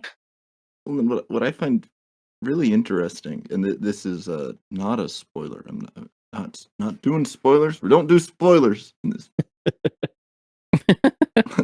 But what I do find interesting is the way that the kids' reactions to being introduced to these explosives are treated with such different levels of specificity, because Reef and Frank are both kind of just given one line each, but Reef, you get the earlier comments on how he feels about working in the mines, and you get later comments that are more specific, which we will get to. And Kit, you get this whole little tiny little story about him basically being introduced to dynamite as though it's a cartoon implement, and the response, hide it from this kid. Do not let Kit touch the explosives until he's old enough to understand reality. And then Lake seems to just have this deep understanding, almost, is kind of what I get out of it. Yeah. Mm-hmm. And so you have this weird thing where Reef, as we'll see later, in the next couple pages, he is understanding how to use it, and he is learning its power and its danger. And the only one who doesn't seem to have an understanding of the moral value of dynamite is Frank. And yet he also seems like maybe he's the one who might follow Webb, just based on this paragraph. Because Lake doesn't seem like she's going to. And Reef seems a little bit too nihilistic. And Kit is way too much of a kid. But Frank's just like, yeah, what if we blow up various parts of the terrain to understand what kind of damage it can do? What would happen if I blew this up is just his general way of being now. He's a frank young man. I do think that the kids' reactions to this is my favorite part of this scene. And as Will pointed out, we're trying to avoid spoilers for this, but I will say, clock all of this. Just kind of remember or make a mental note or a physical note even of the kids and their reactions in this particular scene. As with a lot of the beginning section of this book, there's a lot of foreshadowing going on and a lot of early table setting. So I will just leave it at that. So you're saying all of this comes back around in fine reincorporation to create just a symphony of satisfaction, is what you're saying. Exactly. Can't wait. What I will say is it isn't as though like you're gonna watch Reef become a very effective mining engineer and Frank become like some exemplary explosives expert and Kit be a cartoon character. But it does foreshadow very deeply the way their characters develop as people. Yeah. Okay. My one curiosity throughout the entirety of this reading is, what is Pynchon gonna do with 1,000 pages? Because he already does a lot with like 300. He does a lot with 175. I'm very much looking forward to seeing how all that stuff kind of unfolds or develops with that extra time and space. From there, we get another sort of moment where Webb doesn't get a moment to himself because of how much he works, and then also raising all of his children and having family obligations. It's a wonderful moment because it starts with this element of him wondering where his loyalty should lie, which makes even more sense now that he's an assistant foreman. Yes, he is a union member, but he's not doing like the grunt work anymore. He's maybe got an easier job than he used to because he's starting to oversee people. So he's kind of moving up that management chain. So that does prompt a lot of questions about, like loyalty and responsibility. But also, it also gives this wonderful description of just how he does not even have the time to like sit there and like roll and smoke a cigarette. That is how hard these people are worked, and that is how difficult it is to work that hard and then also raise your family of 5 on top of that. And it's this, again, this kind of wonderful depiction that is easy to miss, but that points to this idea that if you are someone working in that kind of environment, or to a lesser degree even now in the modern era, just working full-time at all, your ability to simply like sit and take care of yourself and sort your thoughts out is kind of taken from you because of that toiling and that labor you're giving to serve another purpose or another person or the upper class. It's just a great little aside. And then we get this back and forth with Reverend Moss where he mentions that perhaps he'd be more effective in his work with the union if he didn't have family obligations and if he could just be sort of a loner and just sort of had some room to like maneuver and move around. And here's where the Rev replies and says, maybe not. And the Rev set out his theory of practice of resistance to power. You live any kind of a covert life at all, and they're going to come after you. They hate loners. They can smell it. Best disguise is no disguise. You must belong to this everyday world. Be in it, be of it. A man like you, with a wife, children, last ones they tend to suspect. Too much to lose? No one could be that much of a hard case. They think no one's willing to risk losing that. There's a degree, as the Pinch on Wiki points out, to which this is quoting Mao Zedong, where it says the gorilla must move among the people as a fish swims in the sea. So getting to that idea that if he's going to be kind of one of these revolutionary figures, if he's going to engage in these anarchist sort of movements, it's best to have a cover that is above suspicion, so to speak. From there, do we have any thoughts? I wanted to ask you all, because it's pretty self-explanatory when after that it's, well, they'd be right, I'm not. He shrugged, and then better be no more than you seem, but I can't just. And then it gets to eventually this question about like sleep. And then finally, only that I wouldn't want it out where nobody could get to me. I'd be sure need a safe bedroll someplace secret. There's at word again. You can't be having too many secrets, can you, if you're trying to look normal? What do you think they're talking about in that second phase of the conversation? Is it just the same stuff repeated about looking normal? I guess like the I would need a bedroll to sleep in and like hide stuff. Is he just talking about dynamite? I was curious if you guys had any particular thoughts on that part of their conversation.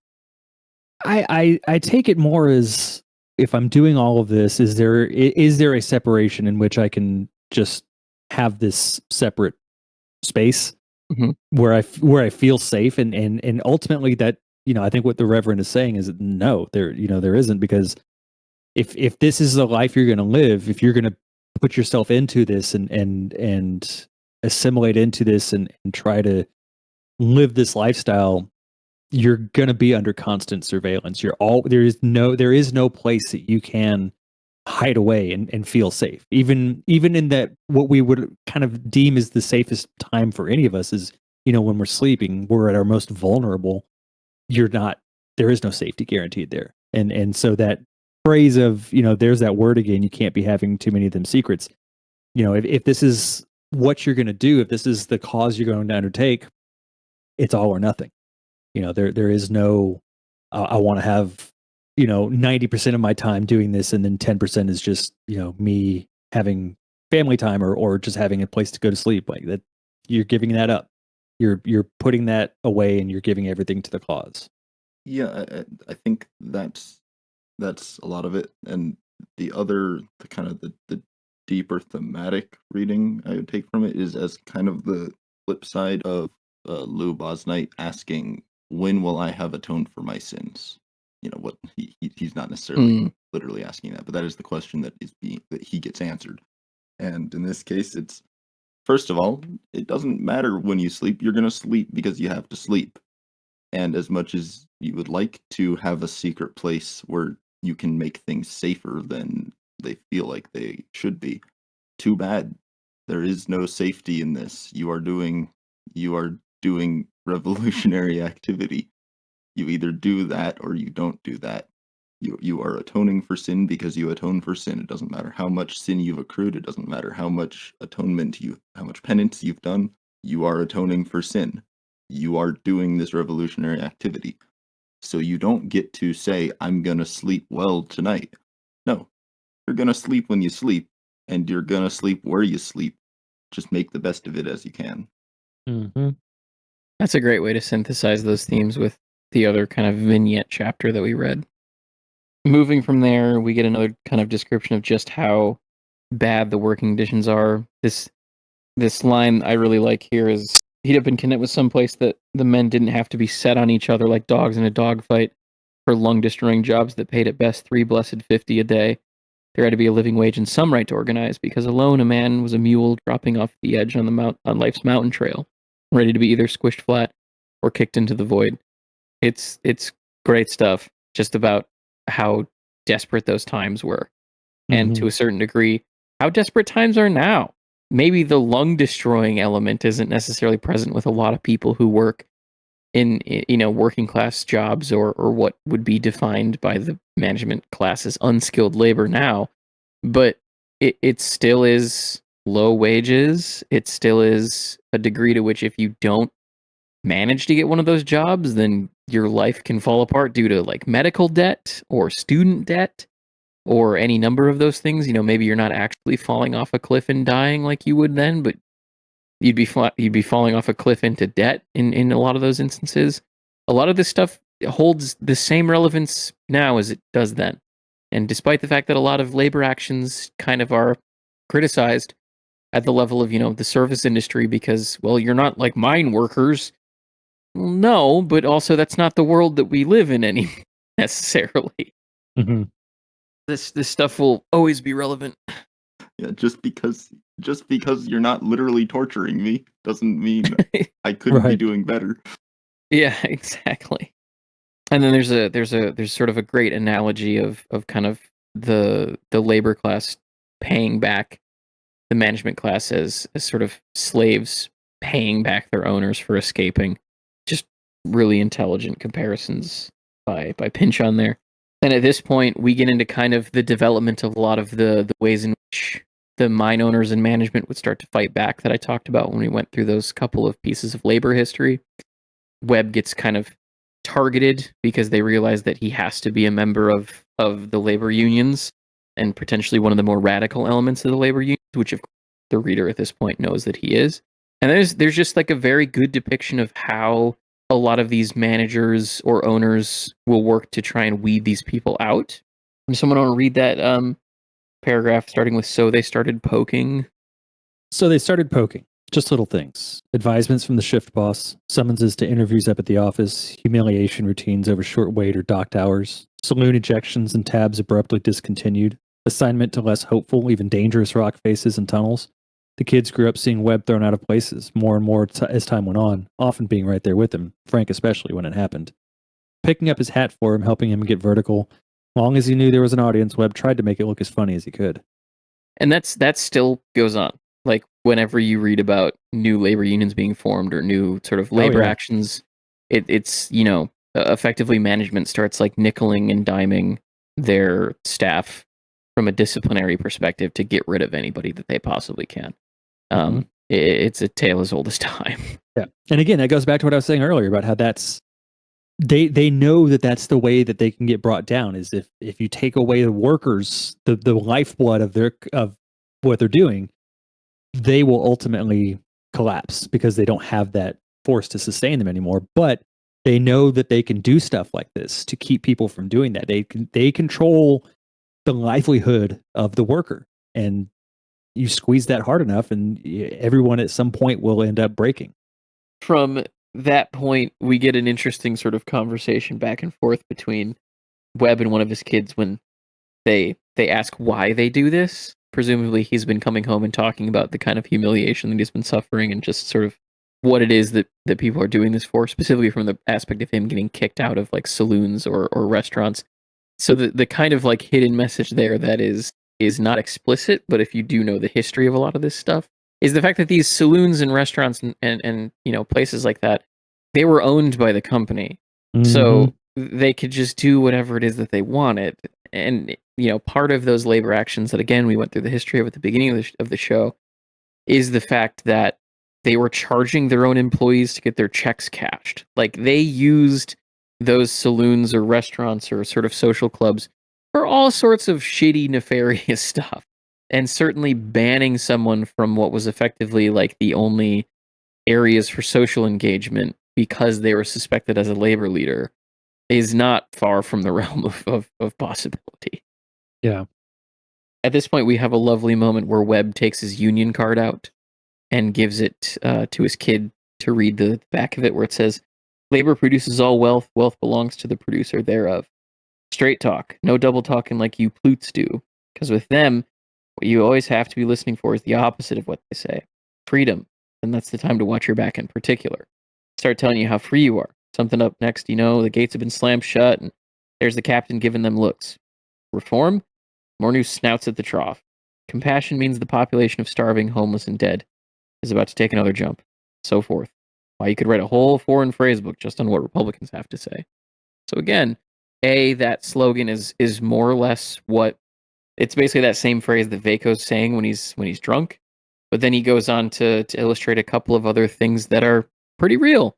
that oftentimes when a company is suddenly talking about how like friendly and nice it is and that they're expanding benefits and things like that, it's all just sort of actually BS. There's some double talk to it. Mm-hmm. I will use Starbucks as an example of this because of the fact that they're currently in the news because they went on strike a couple of days ago.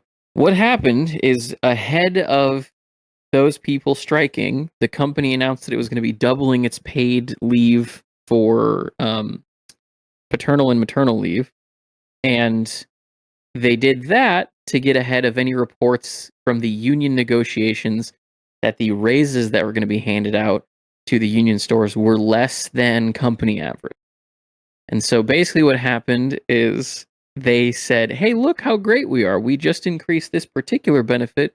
Why are you asking for more money? We already do more than most other Mhm. companies do." And then the union basically said, "Well, that doesn't really apply here. We're talking about the fact that your proposed wage increase doesn't even meet cost of living adjustments and inflation." And then the company, I think if I remember correctly, went from 1.51% to 1.5% year over year. And then the union walked out of the negotiations and then went on strike. So again, the stuff he's talking about here is just real. And then his line at the end about being upset about these like Republican values certainly represents the real history that the WFM turned away from that kind of initial sort of ally, or at least sort of I guess like spiritual ally from a perspective of the average like political leanings of the members of the union to the Republican Party, and how that all gets broken out. So again, this is the stuff that I'm talking about that from a perspective of when I read through this chapter with all of that historical context, I wonder how much of it is evident, but it obviously still functions without all of that in mind. What he's saying is still true and is eternally true. It's just a bit more Yeah. relevant with that additional history applied. Absolutely. The line about you could write a whole foreign phrase book on what Republicans have to say.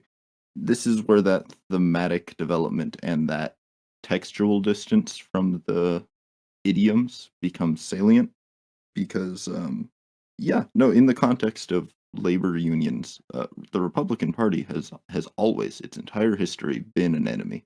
Mm-hmm. And from a public acceptability standpoint, the way they got away with that is by always falling back on, hey, we're the party of Lincoln. Mhm.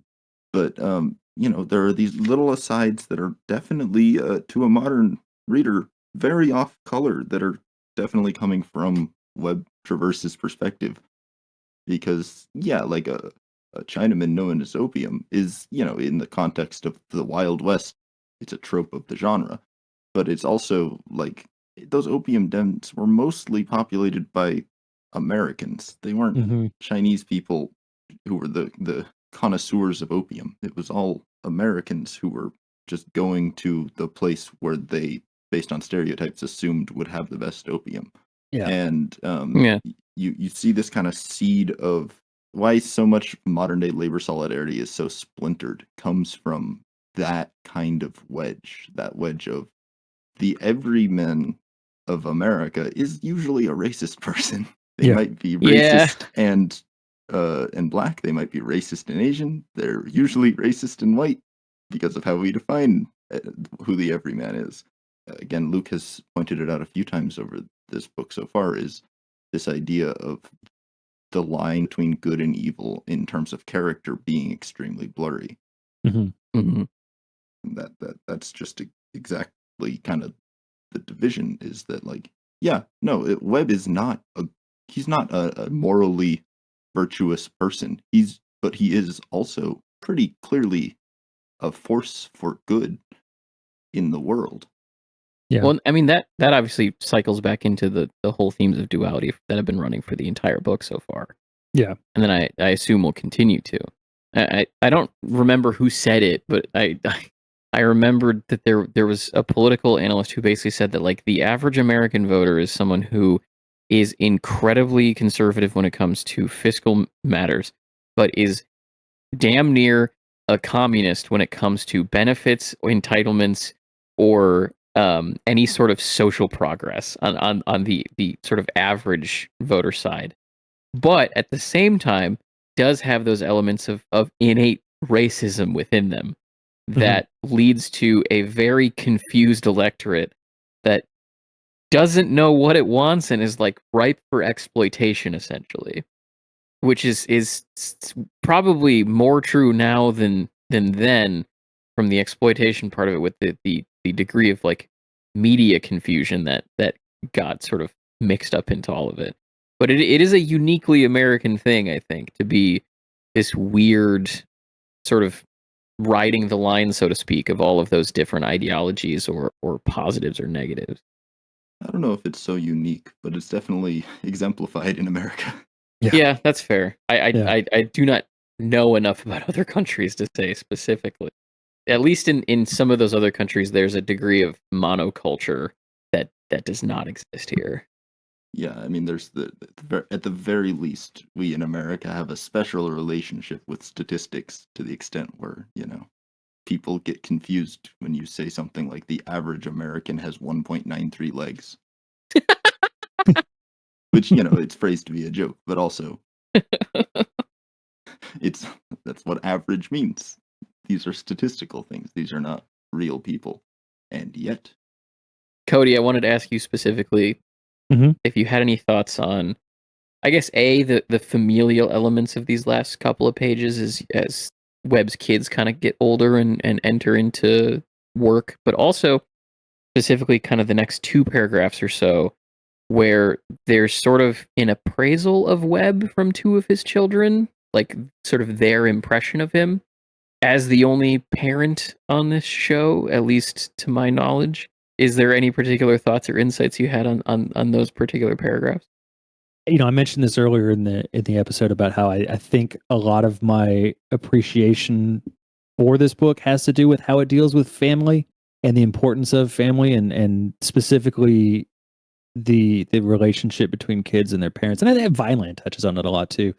But it's really sweet, and it's scenes like these where you have these interactions and these moments between Webb and his kids, and it's nice to see the way that his kids view him. And I think there's a huge distinction between the way that a kid would tell their parent they feel about them, and how they really internalize how they see their parent. And especially from, I don't want to get into too much personal stuff here, but as someone I had a rocky, would be a good word for relationship with my parents. And so that feeds over into how I raise my kids, and I do everything I do trying to think of how, not only how it's the best choice for their safety and their growing up and the way that their life is going, but I try to think of like, how is this going, how do they view me? And so when you have these scenes of how, like Frank or Reef are viewing Webb, it really, it kind of makes me think about how my kids view me, and obviously hope for the best in that kind of situation. But Mm-hmm. I think a lot of this comes from, I obviously can't speak for Penchon's writing process unless he wants to come on the show and talk about it, in which case, open invitation. But I have to think that a lot of this, especially if we take it into consideration that this is more than likely one of those big books he was working on way back when, I think a lot of this is him trying to work out a lot of that stuff about being a father, and how kids view their parents. I think that it adds a layer of meaning and depth to my personal reading, and the way I come away from things with this book. And it seems like this definitely have an impact, especially when Webb tells Reef the line of "Don't beg, you hear me? Don't any of you ever fucking beg me or nobody for nothing." Just that, that urge, that drive to instill something in your kids, and really make sure that it gets hammered home, and that they really understand it. It's beautiful writing. I love it, and I could go on and on about it. But yeah, I think Penchon as a father, I think, is really coming into play in these kind of scenes. Yeah, I couldn't agree more. Will, do you have any thoughts that you wanted to add on these couple of paragraphs where two of his kids share their opinion of him? Not so much beyond what y'all have already said. I mean, I do love the way that Reef is depicted here, because there's the trope of the eldest son or the eldest child, really. And at this point, in a slightly less patriarchal society, it has opened up to both genders. The two. Yes, there are only two. There are only two.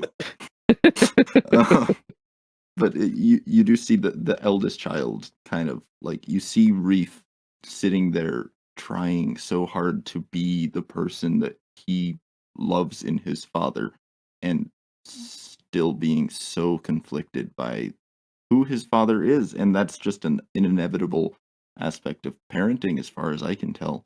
Mhm. Not necessarily parenting, but the relationship between the parent and child, especially the oldest child, but I'm sure any child to some extent want so dearly to exemplify the traits that they love so much in their parents, and yet those same traits are the thing which prevent them from, as is put in this, Reef getting to be his pop's midnight compadre, where he does want that, and he would beg for it, but he can't be, and not because he can't be, but because his father is who he is, and it's that exact thing that Reef admires so much in him, but it's also what terrifies him. And it's just, Pynchon does a lot of taking things to like the most extreme version, and he hasn't quite done that here, but he's done a very good job of making that example clear. Mhm. Yeah, that's a very good way to put it. From there, we get a reference to the fact that there may be a master list now of everybody who is a union agitator in Washington, D.C., and that supposedly it is the Secret Service that is the sort of holders of this list. There's just sort of a random aside about, like, aren't they supposed to be protecting the president? What a lot of people don't know is that that was not always their job. They were more or less the FBI before the FBI was a thing. They worked through the Treasury Department, and then it was when William McKinley was assassinated that the Secret Service was sort of repurposed with the goal of protecting the president. So just some interesting history that just sort of gets brought up there. And then from there, we get a reference to dynamite rounding, which this has to be one of the dumbest things you could do, playing hot potato with an actual stick of dynamite. Uh-huh. Like what is the positive outcome of that? I guess you don't get harmed, but it seems like someone's probably always inevitably going to be. Oh, for sure. And I guess this is, according to the Pynchon Wiki, this has something to do with the origins of baseball, which is crazy to me. Did anyone do research on that? As a lifetime baseball fan, I don't know about that. So I think what it's saying, and it's a little ambiguously phrased in the Pynchon Wiki. I think it's saying that Rounders was the name for a game that is similar to baseball. Okay. Precursor to baseball. And in this case, Webb is trying to, assuage Maeva's fears by saying, "Oh, it's just dynamite rounders. Every kid does that." That makes more sense. Yeah. I got you. That is certainly a more sensible explanation than what I thought it was saying from the perspective of. I took it the same way too. It's something that people used to do that eventually led to fucking baseball. Well, and to some extent, it is a real thing. I mean, in the sense that they're not actually playing a stick and ball game with the dynamite sticks, but they are doing the hot potato thing. I mean, growing up, when I did, in the 2000s, I had friends in elementary and middle school who would play hot potato with M80s. So this joke about like throwing around dynamite seems initially like kind of absurd, but it does lead to a very poignant moment when Webb does go and speak to him, where he kind of realizes that there's like sort of a death of innocence moment within his own, as far as like his son has reached a point where he can make his own decisions like that. Mhm. And those decisions are not always going to be something that he agrees with. But there's also this like understanding he comes to of desensitization, I guess is the way that I would put it.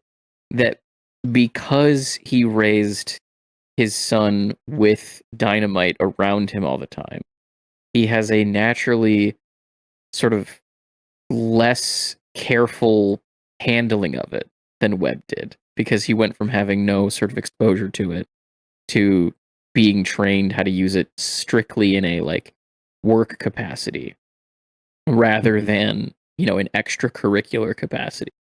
And that because of the fact that his children were raised around it, but also have seen it used for extracurricular capacities rather than exclusively working, they just have a completely different understanding of what it's used for. And I think it's just an interesting moment where I'm sure you've experienced something similar to that, Cody, as your kids have gotten older. But this idea that like something you saw one way is viewed completely different by your child or a younger generation. It's just for sure. It's a wonderful moment of that being depicted. It's this is my quote. This paragraph is my quote, and it's for that reason. And I'll get into that when we get to that part. And then at this point, we get sort of like one last lesson about the fact that all he's been trying to do as a father is like do what he can. Like all he can do is like say the lessons, give the lessons again, try to preach safety, try to preach, any number of things. But at the end of the day, they're going to be able to choose, their own path. And sometimes that's going to be something he disagrees with. Sometimes that's going to be something reckless and stupid. And that's just kind of part of being someone's parent, is you just have to kind of watch them make their own mistakes. And be there for them in whatever that aftermath may look like. And I think having that be the point where then the narrative switches back to the present, where he's in the process of wiring up the bridge to blow, and then they blow it, is just from a perspective of like plotting and construction. It's genius. Yeah. Any thoughts on this chapter that we didn't cover as we went through it? I didn't think we would spend 3.5 hours talking about 15 pages of the book, but I'll be goddamned if I didn't have a really good time doing it. I genuinely mean that. Like I came into this thinking like, oh, this will be it'll be like a breezy short episode, and we got to talk, and all the subtext that's in here and all the layers that exist within here. It's a testament to how he writes, and the fact that there is so much to unpack in what most people might just kind of gloss over and think of as not a throwaway chapter necessarily, but a sort easier of one in between chapter, sort of placeholder chapter to kind of get you from one dense area to the next. Yeah, same here. And I mean, you're talking about a chapter that has all this like dense historical context and all these dense layers and all of that, and then to get to the like overall sort of genius of Pynchon, like you're talking about, like what it leads to is a man who is unsure of what his loyalties are supposed to be, unsure of what it is that like the work he does accomplishes, and then that leads him to have kind of these different layers and masks to himself as a result of these sort of layers and nuance to the world around him that his children see varying interpretations of.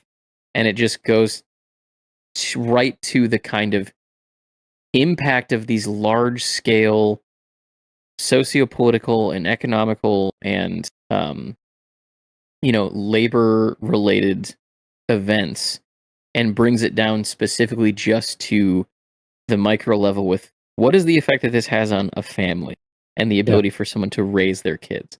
It's the exact same as that line that I talked about last week about the death of innocence as a result of the crash that took place in the Panic of '93. It's just, it's really, really good stuff. Yeah, you said it exactly. This is a testament to the sort of complexity of our lives. You go from this sort of carefree Webb, doesn't really have a whole lot to lose, doesn't really have a whole lot that's holding him back from doing things. And so, you have that more carefree attitude. You can more easily dive into the self-sacrificing that's required to do the anarchy and to fight these corporate machines. But then as you get older and you have these other things that stack on top of that, the complexity builds onto itself and gets exponentially harder to put those things aside to do the things that you think are important, because now you're not only do you have those things to lose, but your priorities have shifted, and what's more important to you at that point in your life. You still want to go out and you want to fight the big the corporate entity, but you've also arrived at the conclusion that that's kind of a futile chase, and that they're really might not be anything that you can do about it at this point, but what you can do is pass that on to your kids and provide them with that foundation to hope that we can use them or not use them, but teach them to understand these things and to see these things for what they are, in the hopes that at some point it'll domino enough to make an actual impact. And I think that's where we get to Bleeding Edge and the ending of Bleeding Edge and the hope that exists at the end of that book, as far as it relates to the potential for the next generation to be the one that steps up and really just kicks the door down. To bring down the curtain a bit, before this, we had a short conversation in the chat whether we wanted to just combine this with the next section of the book. I'm really glad we didn't. Oh yeah, and I was on the side of keeping them separate, mostly because I thought altogether it would be a little unwieldy and you'd be taking big old chunks of cash out of your wallet, listeners, like shortchanging you an episode.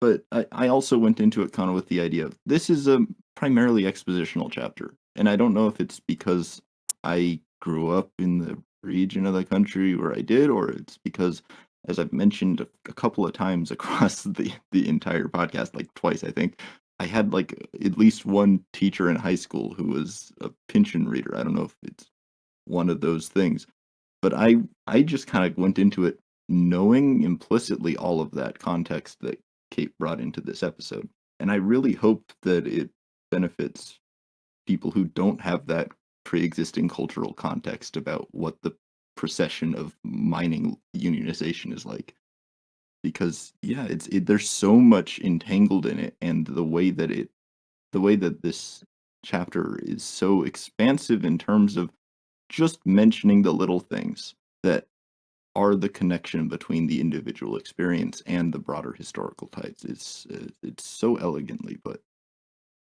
And I remember when we were going through Vineland, I remember thinking, well, what was it? The last time I read this book, I felt like so much of the stuff about parenthood was so much more intensely meaningful than this time through.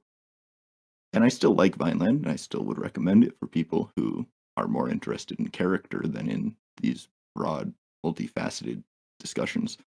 What I realized during this conversation is that this book is why I felt that way on revisiting Vineland.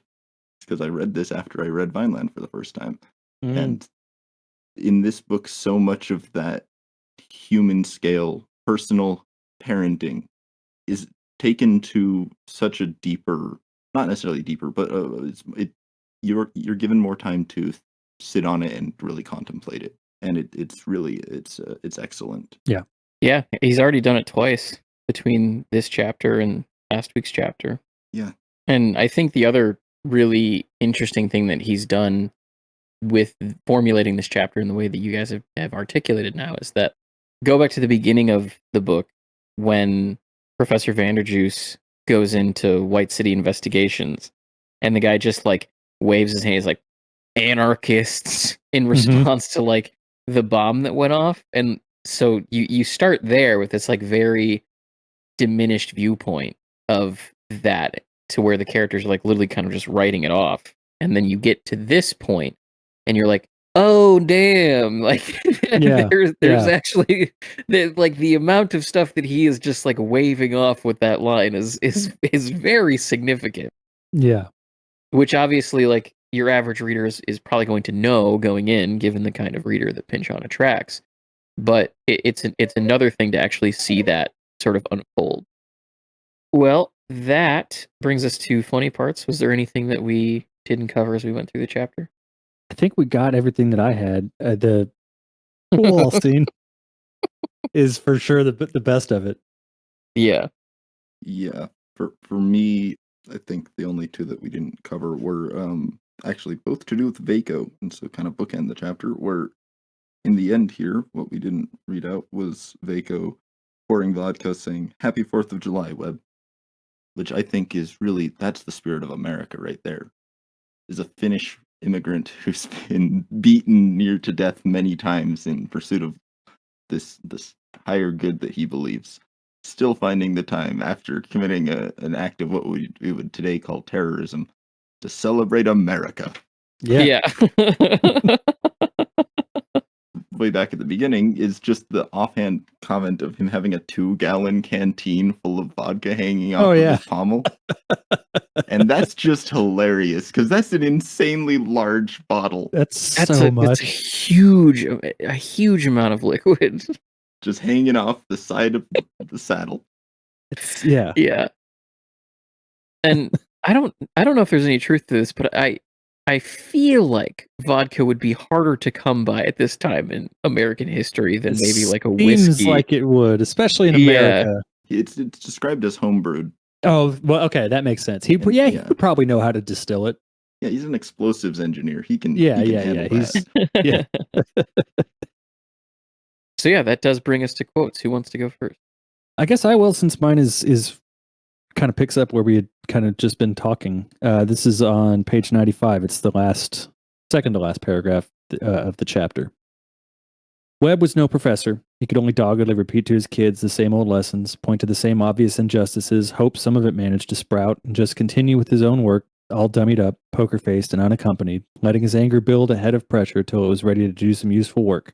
If dynamite was what it took, well, so be it. And if it took growing into a stranger to those kids and looking like some kind of screaming fool when he did show up at home, and then someday, sooner or later, losing them, their clean young gazes, their love and trust, the unquestioning way they spoke his name, all that there is to break a father's heart, well, children grow up, and that would have to be reckoned into the price, too, along with jail time, bullpens, beatings, lockouts, and the rest. The way it happens, Webb would have to set aside his feelings, not just the sentimental baby stuff, but the terrible, real ballooning of emptiness at the core of his body when he paused to consider all that losing them would mean. When he did get to pause. Good kids, too. All he knew how to do was smash around the place helpless and risk them thinking it was aimed at them. No counting on Maeva to get him out of it, being she was the target, too, often as not. And no way he knew of to tell any of them otherwise. Not that they'd believe him if he did. Not after too short a while. Not anymore. Just the length that he is willing to go to make sure his kids end up on a good path in life. Again, as we were just kind of talking about, like as a parent, everything else is set aside for my kids, right? Like I have to put everything I personally want kind of on the back burner for them and what's best for them. And I know way too many people who are parents and who don't do that. And I grew up with a bunch of friends who had parents like that. And for Webb to understand that there's only so much he can do, and that sometimes what he might have to do might be the hard thing to do. If it's leaving his kids to make sure they're safe, then that's the sacrifice he has to make. And Webb definitely cares. Will was mentioning earlier about that duality that Lucas mentioned so many times about the blur of good and bad in these characters, and how it's an inherently human thing, and it's something that too many writers don't do well enough. It always kind of skews one way or the other too much, and it's hard to find a good balance of these are imperfect characters, and they can have good traits and bad traits, and they balance each other out well enough in the end. And Webb is a great example of that. He is a man who definitely has his flaws, but at the end of the day, he genuinely wants to do the right thing for the right people, and he's just struggling to figure out what it is that he has to do that. As a parent, that's one of the hardest things to do. And for him to be able to recognize that, especially for a parent in this time in history, when so many parents, it was like, the kids were raised like deer, that you got them old enough to where they could walk on their own, and then they have to figure it all out. For Webb to realize, like, I have to do whatever is necessary to make sure they're on the right path. And granted, there's only so much I can do to make sure they get there. I'm damn sure going to do it. It's a very heartwarming scene, and it's one of so many in this book. And so I love Webb all the more for it, despite his flaws. That second to last phrase, really, no counting on Maeva to get him out of it, being she was the target too often as not, no way he knew of to tell any of them otherwise. It's one of those things where you can tell that he does love Maeva, because he does see her as the trump card in his deck. He sees her as this person without whom he and Reef and his younger children would not be able to work. I mean, it says as much earlier when it's talking about Reef starting to work, and when the other kids start working, Maeva's working around the clock to make Cornish pasties and stuff. Mhm. But then in that line, what Maeva's not able to get him out of is because he is almost certainly being like deeply abusive to her. Mm-hmm. And that's again, I'm going back to the situating these things from the perspective of the characters. If this were a different author, or a different kind of author, there would be like a sidebar talking about how he takes out his rage on Maeva. When Mhm. if you're a sufficiently sensitive reader, it's there. Because yeah, Maeva understands Webb. She knows why he has all this rage inside of him. And what would he have to do to make her not be able to explain that to her kids? Yeah. And that's incredible writing, because yeah, that paragraph is just love. It's full of love. And at the same time, it is hinting at some very intensely dark stuff. Yeah. Which I mean, I'm glad that you mentioned that as well, because like it's something that we have talked about him doing before. He did it in Bleeding Edge, and I'm not certain that any of the four of us had the opinion of Horst that sort of developed over the course of that season that we did. So he's very good at doing that very subtly. Yeah. And the difference there is that with Webb, at least as a reader, you can say, well, he's doing all of these horrible, not all of these horrible things, but he's doing some not good things, some horrible things, because he is trying to maintain this horrible balance. But with Horst, he's just a commodities trader. What the fuck is your excuse? Right. Yeah, exactly. My quote comes from page 85, where it says, Webb's trajectory toward the communion of toil which had claimed his life had begun right out in the middle of Cripple Creek, blooming in those days like a flower of poisonous delight amongst its spoil heaps, cribs, parlor houses, and gambling saloons.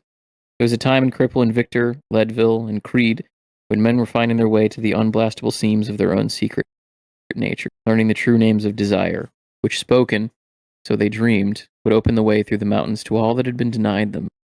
In the broken and soon enough interrupted dreams close to dawn in particular, Webb would find himself standing at some divide, facing west into a great flow of promise. Something like wind, something like light, free of the damaged hopes and pestilent smoke east of here, sacrificial smoke, maybe, but not ascending to heaven, only high enough to be breathed in, to sicken and cut short countless lives, to change the color of the daylight and deny to walkers of night the stars they'd remember from younger times. He would wake to the day in its dread.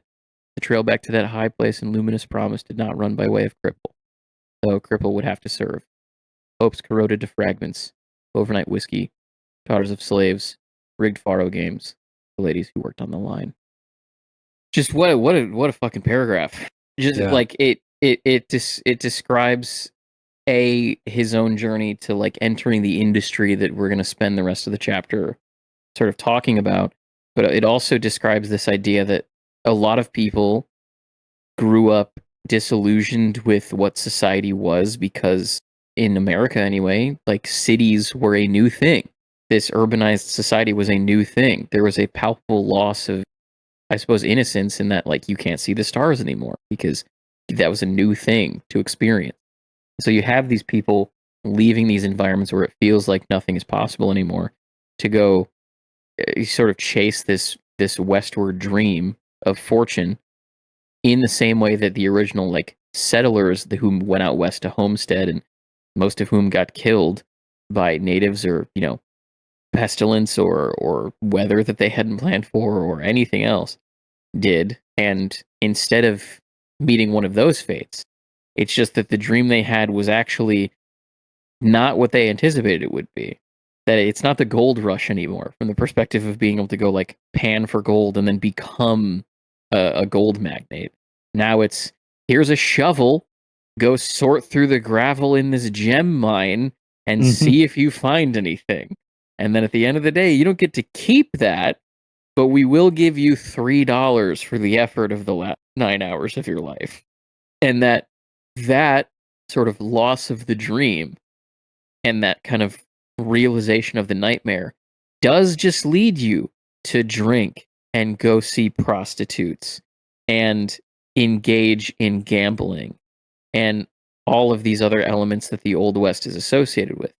You know, a lot of people like to romanticize the Old West for a number of different reasons. But in all of those depictions, there is always this like seedy underbelly of the constant gambling, the gunfights, the prostitution, all of that kind of hell that underlaid all of it. And I think that what is missed in a lot of cases is that, like, yeah, people were doing that because everything fucking sucked. Their jobs weren't what they promised to be. They were overworked. All of these different elements that they had anticipated just were not there. And so you turned all of these things as coping mechanisms for the day-to-day life that you live. It wasn't being done out of some sort of like idea of, unrestricted freedom, or it was because things were hard and it had a way of breaking you down. Maybe it was different than it was if you were still back east, but it was still really hard. And that was what led to those elements cropping up. I think it's a genius single paragraph. And then, of Yeah. course, that leads into something that makes you lose your mind with. Yeah, unfortunately, all of my pre-selected quotes got at least heavily mined. I mean, it's become a pattern at this point, right? Like I think we all just try. We got conversation out of it. And no, Yeah. not the quotes y'all chose. Just throughout the episode, we just kind of went through all of the things that I was gonna point out. So, Kate already gestured at and read the first line of, but I'm gonna share, I guess, a little more specific side of it. On page 88, it took maybe 9 or 10 years more of westward drift over the rolling prairie, through the cheatgrass, sage grouse exploding skyward, the dread silences when skies grow black in the middle of all that country. Outracing cyclones and range fires switch backing up the eastern slope of the Rockies through meadows of mule ear and sneezeweed, on over the great torn crest line, to be delivered at last into these unholy mountains Webb grew to manhood in and had not left since, into whose depths he had ventured after silver and gold, up on whose heights he had struggled always for breath. And first of all, like Kate said, there's signifiers there that tell the story of where they went. But also, I love the mention of the sage grouse exploding skyward, because you have so much of this book about explosions, and so much of this chapter about explosions, and so much about Pynchon's work talks about things exploding upward. And in this case, it's just a grouse. And if you've read that part or hearing us talking about it and realize you don't know what that looks like for a sage grouse to explode upward, I'm sure you can find some Planet Earth style documentary or a clip on YouTube that'll show you that, no, that's exactly what it looks like. Out of nowhere, there's just a flash of a dozen colors moving faster than your eye can track. It's not a rocket. It's a grouse. It goes up and then it flies out instead of straight up and down. But it is just it's a beautiful kind of reminder that explosions are not something that man made. Explosions are part of the world. Yeah. Mhm. But also just that last line, up on whose heights he had struggled always for breath. There's the facet of altitude, which is mentioned a few times as like altitude is not the only thing that makes him short of breath, and it's implied pretty, I think, pretty clearly that it's the years of mining and explosives engineering that causes him to have that. Yeah. A facet of it in that particular context, I think it's the reason it's there, is that when you're up on those mountainsides, like I started off this episode talking about, it is breathtaking. It doesn't matter how many times you see it. And this is not the same thing as being on a mountainside in a mining town looking out on the valleys underneath. I've been in a car driving north on I-25 from Albuquerque Mm-hmm. so many times in my life, and every time I still have a hard time not gasping many times, because it's just such a beautiful part of the world. And it's one of those things where gonna cite some popular music here. There's a song that is, I think, like extremely popular at this point, by Bon Iver, called Holocene. It was used in some movie trailers. You look at the lyrics on paper and they're quite flat, and if the song doesn't connect with you, it'll fall flat in the song as well. But there's just the terminal line of the chorus in that song is, and I realized I was not magnificent. And that's what it is to look on wild land and to realize how immense the world is outside of humanity. And that line of him struggling always for breath is exactly that. Couldn't have said it better myself. Funny enough, Will, I did not read that quote out because I thought you might read it at the end of this episode. Yay! Thank you. Sage grouse are really interesting birds. They're quite unique. Well, yeah, I mean they look like dirt chickens, and then Yeah, they take off flying, and suddenly it's a rainbow. yeah, it's pretty cool stuff. You want to see those? Go to Montana, please. Oh, absolutely. But yeah, that's a great cross reference with the feeling of being in mountains like that. Yeah, my grandfather raised quarter horses in the mountains, and whenever I was up there visiting him, that was exactly how I felt. Just like, oh boy, this is so much larger than I am. You can ride a horse towards these mountains for hours, and they don't seem to get any closer. Yep. Well, that brings us to listener questions or comments. We did have a couple. Cody, did you want to read the one from Have Fun, Be Safe? They're both from Have Fun, Be Safe. Oh, On YouTube, on one of our Crying of Lot 49 episodes. A wonderful podcast, you all. Hey, in the beginning of chapter 5, when Ed being Oedipa, arrives at that hotel, the conference for the deaf mute assembly reminds me of the picture of the Tristero symbol, a muted horn. I mean, a physical or metaphorical assembly of a horn that is muted, deaf as if we cannot hear a muted horn. Maybe I'm reaching too far on this one. Also, it's at a German Baroque hotel. Operation Paperclip may have brought Dr. Hilarious, Nazi, over from Germany on the grounds he would not talk about his background, mute, and the U.S. would turn its head, deaf, to his war crimes. Deaf mute assembly representatives, the U.S. or Operation Paperclip, and then follows it up saying, great talk, you all. I like how the book starts with 1 and ends with 4950, the Pentecost. Thank you for enjoying the show, and especially those old episodes, because they're not the best. Yeah, it's interesting. I hadn't really thought of the Tristero in that sense, and its connection to the deaf mute assembly. I don't know if either of y'all have any thoughts on that. I can't say that thought occurred to me either, but I definitely see where they're coming from with that, which makes a lot. Yeah. Yeah, I mean, the only thoughts I had, they circumscribed, so thumbs up for me. Especially with the additional sort of analysis with Dr. Hilarious as well, which is, yeah, that's totally Pinchonian. The Pentecost thing, unfortunately, I want to say both me and Will realized after recording that we never got into that, and was an element of the failure of that first season in a certain degree. We were learning. Yeah, exactly. we were certainly learning how to do a podcast at that. We've talked about going back and covering that book in more depth into the future. I think that's something we all kind of want to do. I definitely do. Yeah, I think it's warranted. Well, that does bring us to the end of this episode, covering pages 81 to 96, or chapter 8. Our next episode is going to be covering pages 97 to 118. In case you're someone with a different pagination, that doesn't matter this time, because we're just reading until the end of part 1. So pick up where we've left off and then read until you see the page that says Iceland Spar, and then don't continue. Yes. Or do. I'm not your parent. It's up to you. Pause the book for as long as it takes us to come back. And so that's where we will be moving on.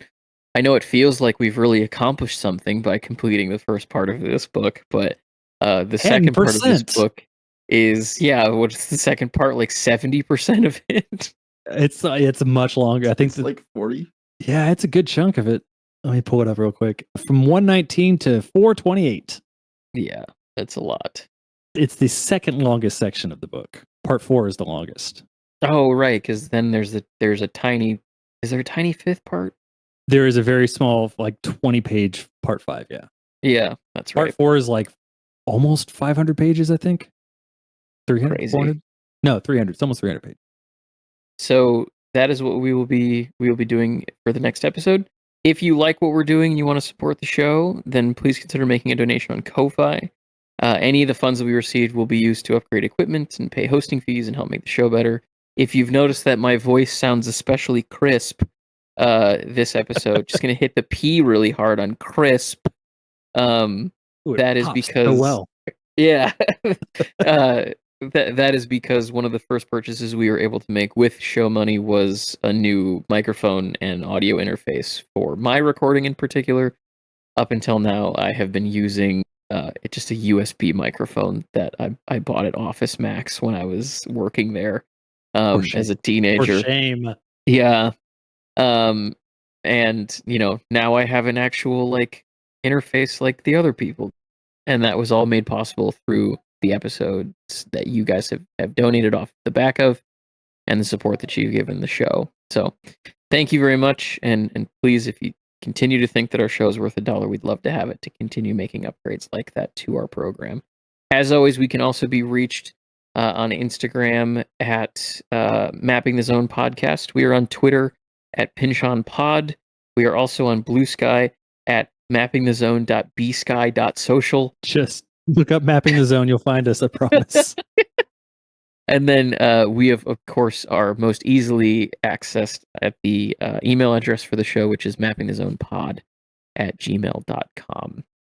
And until next time, thanks for listening. Bye. Bye. Bye.